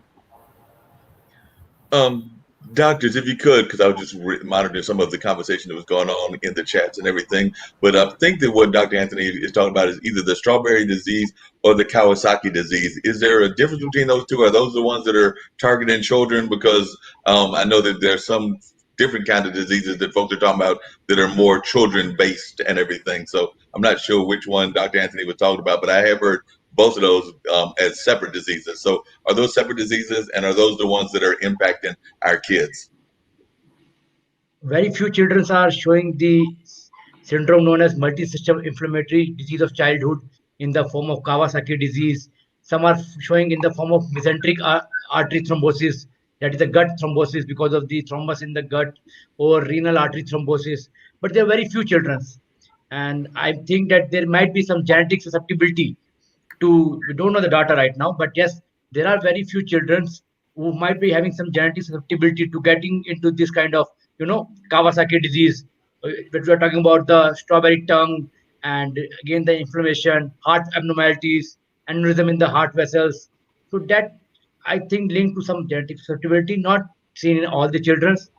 But yes, at the same time, even if we are getting out of 1,000 to 1 children, but that is a high dot, very some situation. It's a grim situation. So we need to be careful. And yes, politicians are in the plan, even in India also, to start up these schools on as early as possible basis, to just to pat up their shoulder that we have done it, we have make the situation again back to the normal state. But it's a difficult situation for the parents to send their children, those who are 4 year 10 year of age, to the school. And even they are not carrier, but they can become carrier by bringing the virus from school to back to the home. And if you have the grandparents at home, then they might be at high risk if with this virus. That makes sense. One of the things, and I'm curious to hear from Dr. Anthony about this, the argument that people are making and everything is that the reason that folks should go back to school, whether that's college or whatever, is because of the fact that we are social beings and socialization and things of that nature. So I was just wondering, from your standpoint, what is your argument for or against that? Because I've heard that, like, even on the college level, we're having people that are going back as freshmen and sophomores, but they're not coming in juniors and seniors because they want those college kids to have that socialization experience of the early college years. And I'm imagining they're making some of that same argument for grade school kids and things of that nature. So I'm just wondering, when you hear that argument, do you agree with it, or what do you think about that argument? Because I know that here, that's what they're doing with colleges. I imagine that's why some of the universities are even going to try to have professional sports, because I know the Pac-12 and the Big Ten voted against it, but unfortunately the ACC, the SEC, and a number of others have said, yeah, we're going to still try to have professional sports. I mean, not professional sports, but collegiate sports. I mean, it's kind of twofold. When you're dealing with younger children, yes, the younger kids need the social, the socialization, and they need that, to build certain skills, especially the pre-K and the kinder, first, and I would say even second grade. But at the same time, as humans, we're adaptable if we want to be. You know what I'm saying? So we have to be open-minded. So I don't think it's necessarily the children that's the problem. I think it's the adults who want to get the children out of their house that's the problem. So, I mean, you can get the socialization on, like Zoom and what we're doing now. Because I always tell people to, kind of keep your kids on a routine that's kind of normal. Have them talk to their friends, have them, FaceTime, have them Zoom, have them, have that interaction, not necessarily taking it away. But, my main concern with all of that is, how am I going to remain safe if you continue to put your child, in my classroom? And I know for a fact that you send your child to school sick when they have the flu. So I know you're going to send your child to school if they, contract COVID. But, I think it's mainly the adults that want to go back into, face-to-face mode, into the socialization. I'm totally against it based off of, my own compromised immune system. But outweighed by the majority, because they want that socialization, they want that college experience, and I get it. I mean, I went to school at home. I kicked it. That's what we called it. I kicked it. Wednesday through Sunday, we partied every Wednesday through Sunday. So they want that experience, and I mean, I don't want them to not get it, but at the same time, we have to look at the bigger picture. And the bigger picture is, if we continue to put the children in school and we continue to put the kids at college, we're not going to combat this disease. This disease is smarter than us right now. It has mutated into, like multiple diseases. It's, attacking us in, various different ways. So my question is, how can we, combat that and, still maintain everything else? One thing, what I suggest is, we have to go on a complete lockdown. And for me, I don't see this, eradicating itself for the next 2 years, maybe, 2.5, because we're not doing what we need to do as a people to, get over it. Everybody, I want to hug sometimes, you know what I'm saying? Because that's just human nature. But at the same time, I know that, if I hug this person, I'm going to run the risk of, catching COVID or catching something similar to COVID. And I'm not willing to do that. So, like I told a friend, right now, everybody is contagious to me.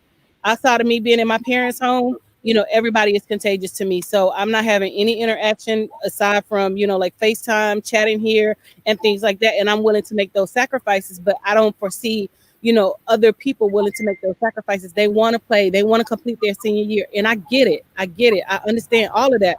But at the same time, completing your senior year and catching COVID and, have lifelong, illnesses that are associated with COVID, is it worth it? At the end, is it worth it? And to me, it's not worth it, because I don't want, fevers, every popping up every day or every other day. I don't want breathing problems. I'm already overweight. When I walk to my mom's house, I have breathing problems anyway. Nah, that's just a joke. But, I don't want to suffer from breathing problems and, have my lungs, affected, or my liver or my kidneys and things like that. So to me, it's not worth the, what the. But Dr. Anthony, when I was 19, I thought I was invincible. Exactly. So, and I think that's the mindset, and a lot of children and people who are contracting it is like, I didn't think I could get it, and then they're like, take COVID serious, but we were already taking it serious. You didn't take it serious. You didn't listen. You didn't, you didn't wear your mask. You didn't do this. You didn't do that. I mean, because every time I go out, I have my mask, I have hand sanitizer, I have all this stuff. And even with the little ones, I'm training my nephews up, use hand sanitizer, use your mask. So we have to have those, tough conversations, and we have to put those, like Nick was saying, we have to put those, strong policies in place where, people are just on lockdown, because if we don't, it's just going to be a residual cycle. We're going to continue to get infected, reinfected, and, it's just going to continue to go on and on and on. So the worst part about that is that the first time we were shut down, people they weren't happy with it, but they could deal with it. But then we tried to open up, and then we had to shut down again. Now people are mentally less able to handle it, because it's just open up, shut down, open up, shut down. When is it going to end? When is we going to get clarity? And now nobody believes anything that anybody tells them. And so we've got this total breakdown of trust. We don't know, the messages that we get change, and we're told it's going to disappear. We're told it's going to be stuck here for another year. We're not going to get a vaccine that we can trust until 2021 sometime, maybe. And sometime, and we don't even know about that. Emotionally exhausted. Yeah, I get that. Plus, I'm just curious, like everybody's in different forms of phases and everything. For example, here in North Carolina, we're in the phase 2. And I'm just curious as to what people are in their different phases. So I'm going to go, let's see. Well, Ankit, Dr. J, and Dr. Tool are all in India. So they're probably all in the same phase. But what phase is India in? Either one of y'all want to take that? And what phase is Louisiana in? And what phase is California in? So Ankit, you want to take that, or you want to give it to the doctor? So just to give like a parallel of the different phases. It's all about doctors. All right, so we'll give it to the doctor. Dr. Tula, what phase are y'all in? Mark, we are in phase 2 trials at the moment. So I'll tell you very interestingly what is happening with these companies, because I have had a word with some of the people involved in these vaccine companies. So apparently what they have done is that they are taking a gamble, right? So what they are doing is that in the meanwhile, when the trials are happening, they have started stepping up the production of the vaccine. So that the impetus is that as soon as the trial, because they have a fairly kind of inkling that this is going to work. I mean, it's a gamble. It's a gamble which they are taking. So what they're trying to do is they're trying to at least have a basic minimum amount of production starting, or at least they're in the stage of trying to get everything in place so that they can upscale the production to a certain amount. Of course, there is going to be limitations, but they're taking that gamble. Because I've had a word with people in Bharat Biotech, though on camera they will not admit it and all that, but they are telling that we are quite hopeful this vaccine will work. So we are in the process of doing all of that so that at least we have, as soon as the results are there, final results are there, so they will have some amount of vaccine in place at that moment. Of course, it has to be amplified many times than what is there, because of course they have certain indications that they have to give it to certain countries. All is not going to come to India. Certain is going to go to other countries also, because it is a joint venture kind of a scenario. It's not. It's basically the Oxford vaccine on which they are working in collaboration with the Oxford.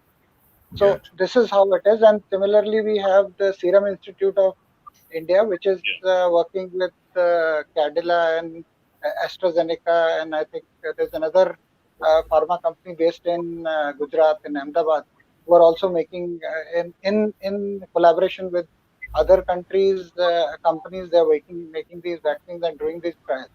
So this is what the scenario is in India, and I guess this is the scenario everywhere in the world. Everywhere in the world, they're taking a gamble by producing also the vaccine. If they are, if the scientists have a conviction that this is going to come through, so the people who are calling the shots are taking that gamble of starting. They've also started production of these vaccines.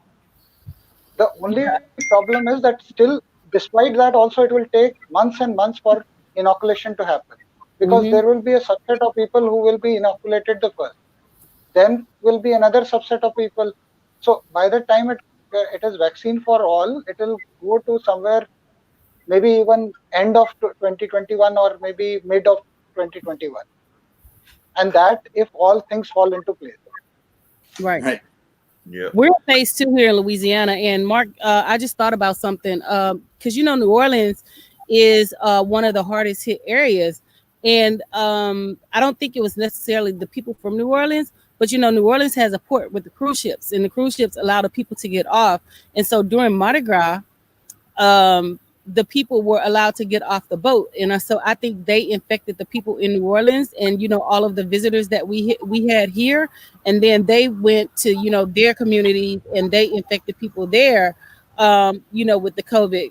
And, that's just my theory or whatever, because I just didn't see people that are stationary inland, contracting the disease when it was in its infancy, except through the tourists who came off the cruise ships, because we already know that the cruise ships were one of the major hotspots of the coronavirus. Yeah. And to talk to you, Dr. Tula, I'm not taking the vaccine.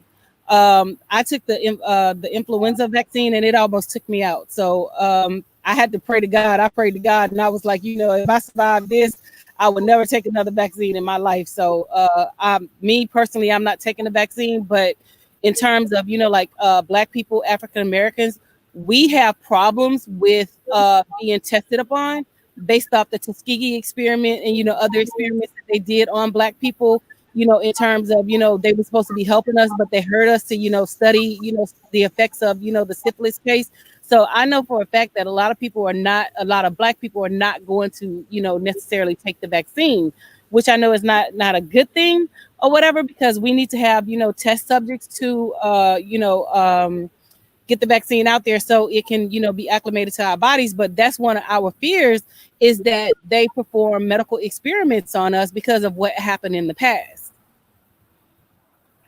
Well, Dr. Anthony, with due respect to that, I would say that your is a very special case, because you have a lot of allergic conditions.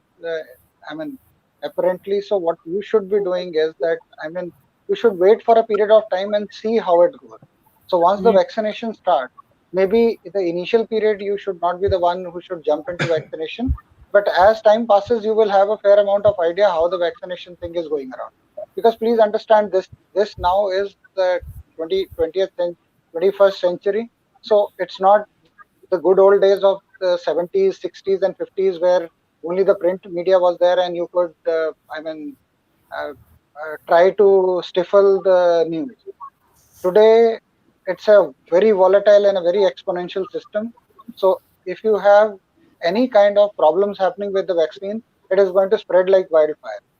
So you will have news. You cannot now, in today's era, and subdue news. So I think that is something which you should be looking out. So I would also say that in the very initial period, maybe you should wait for a period of time, take a step back and see how it goes, and then go with the vaccine. I would not say that you should not go with the vaccine, because ultimately you have a problem with your immunity system. So the best case scenario will be that everyone around you takes a vaccine and they are off COVID free. So in any case, you will not require a vaccine. but that's a wishful scenario, which unfortunately I don't think that is going to happen really. Do you think that we'll have any kind of like homemade cures or anything of that nature? Because I mean, there was definitely a movement of like homemade cares and everything like that. I mean, Louisiana did a lot of that. There were another number of societies that did that and everything of that nature. So that's actually what I think a lot of people are pushing for. They're hoping that we'll come up with something that is like more of the homegrown kind of cures and aren't necessarily the vaccine, because there were a number of diseases that had the more medical kind of like ways to treat them, but then they were like different roots and different other things. I hate to use that term when I got the lovely lady from Louisiana there, but it is true. There were different roots and different plants that were found to have cures and everything. So I'm thinking that that's what a lot of people within the African American community are hoping for, because there are a number of people in that field. There are doctors as well, but there are different types of doctors that are doing their own kind of research and are trying to find those kind of home cures. And sometimes those home cures were actually even later found to have those same kind of abilities that the more traditional medical doctors found that they could agree with. I can't think of one off the top of my head, but I know that they do exist, and there are some that later on were discovered to be actually based in science. So not just based on mythology and other kind of things, but they did find that these things did have some actual basis in science. So I think that there is a camp of folks that are hoping that we will find that in our society, that we will find the vaccine and everything. Because I'm going to tell you right now that there's a lot of people that are concerned about where the vaccine comes from, and depending on the politics of the vaccine, they might not go forward one way or the other. Because like I said, if the Russians are the ones that are creating this vaccine, there are a number of progressive politicians across racial, ethnic, and all kinds of boundaries that are probably, or just because of it's coming from Russia and some of Russia's influences in politics in the past. I would argue that the same is true on the opposite side if it comes from China, because there's some people probably on the right wing side that are not going to rush to that because they feel that that is a part of the country that is supporting one politician versus another, just like some people feel the Russians are supporting one versus another. So I'm just saying that it'll be interesting to see how it plays out on the political standpoint, as well as folks trying to find homemade cures, because we do know that some of these homemade cures actually do work sometimes. So what my idea over here over vaccine is that before going for the vaccine, or before the vaccine could come up in the market, company tries to go for the phase 3 trials, and they show up the data that the vaccine is definitely providing the efficacy of 80 to 90%. But at that time, we are not sure about the adverse effect of the vaccine. So what my idea is that once the vaccine comes up in the market, it gets FDA approval, and after that there is a recording system, that is the vaccine adverse event recording system is there, where's. So in that, if you look at the data when the company is in the post marketing surveillance, which we call as post marketing surveillance, if you look at those data, and if we are looking in that the patient is having the most of the patients are receiving the vaccine, and those subjects are showing any kind of adverse event, either neurological or any other kind of, in that context you can say no to the vaccine. But in phase 3 trial, it would be very prematurely to say that this vaccine will going to work or not. But definitely after the post marketing surveillance, once we have the data from the where's, that is vaccine adverse event recording system, then we'll be at better position to know that this vaccine will going to work in our society or not. That makes a lot of sense, and I know Ankus is getting ready to have us wrap up and everything. So, Dr. Anthony, that means that you cannot have Uncle Joe look for the cure or anything, but actually we need Uncle Joe to look for the cure out there in the roots and everything. They're gonna look for that cure because I'm gonna take it. I trust the remedies from Louisiana because that's what I grew up with, and in the culture here, they don't like going to the doctor. They don't take a lot of medicine. So, we do like a lot of herbs and home-based, things. And I know if I get a cold, we're infamous for hot toddies, and it knocks it out, just like that. So we do, use those little, herbal remedies and, things like that or whatever. So I'm going to stick to my herbal remedies for right now. Dr. Jula, I'm open for this vaccine. I'll take it as soon as Dr. Anthony does. I'm not taking it. Not right now, no. I'm going to stick to my allergy medicine. So, Dr. Anthony, in India, there's herbal vaccines as well. Pretty time soon. I mean, a lot of Ayurvedic and herbal people in India, they're also working on the vaccine. So once we have trials lined up, you can take those vaccines. I'm not sure about Dr. Tula's view, but I think a lot of people in India would be taking those vaccines as well. So a caveat for Jim. So Jim, I am giving you a very simple tip, free. Absolutely 100% free. Just so like my Botox. When the vaccine, so when the vaccine comes, ask your wife, should I take it or not? If she says yes, go ahead. If she says no, then agree with her. You know what I was going to do anyways. Yeah, because it's not up to me. Because anyway, even if the virus does not kill you, your wife definitely will if you don't agree with her. Right? And I think it's time to wrap up today's show on IVM TV, Med Friday with Doctors. And thank you for joining us today. And we'll see you tomorrow on Spiritual Saturday. And before we wrap up, I'll play our ambassador's message. And here we go. Sounds good. Corona virus से कैसे बचेंगे? ये hand होकर और ऐसे अपने खांसी जब आएगी तो ऐसे करेंगे अच्छू अच्छू और कोरोना वायरस को धन्यवाद हमारा म्यूजिक सुनने का. Aw. So wonderful. It's time to wrap. And, God bless you. Thank you so God much. bless you. Godspeed. all our Indian friends, and we are showcasing these shows tomorrow.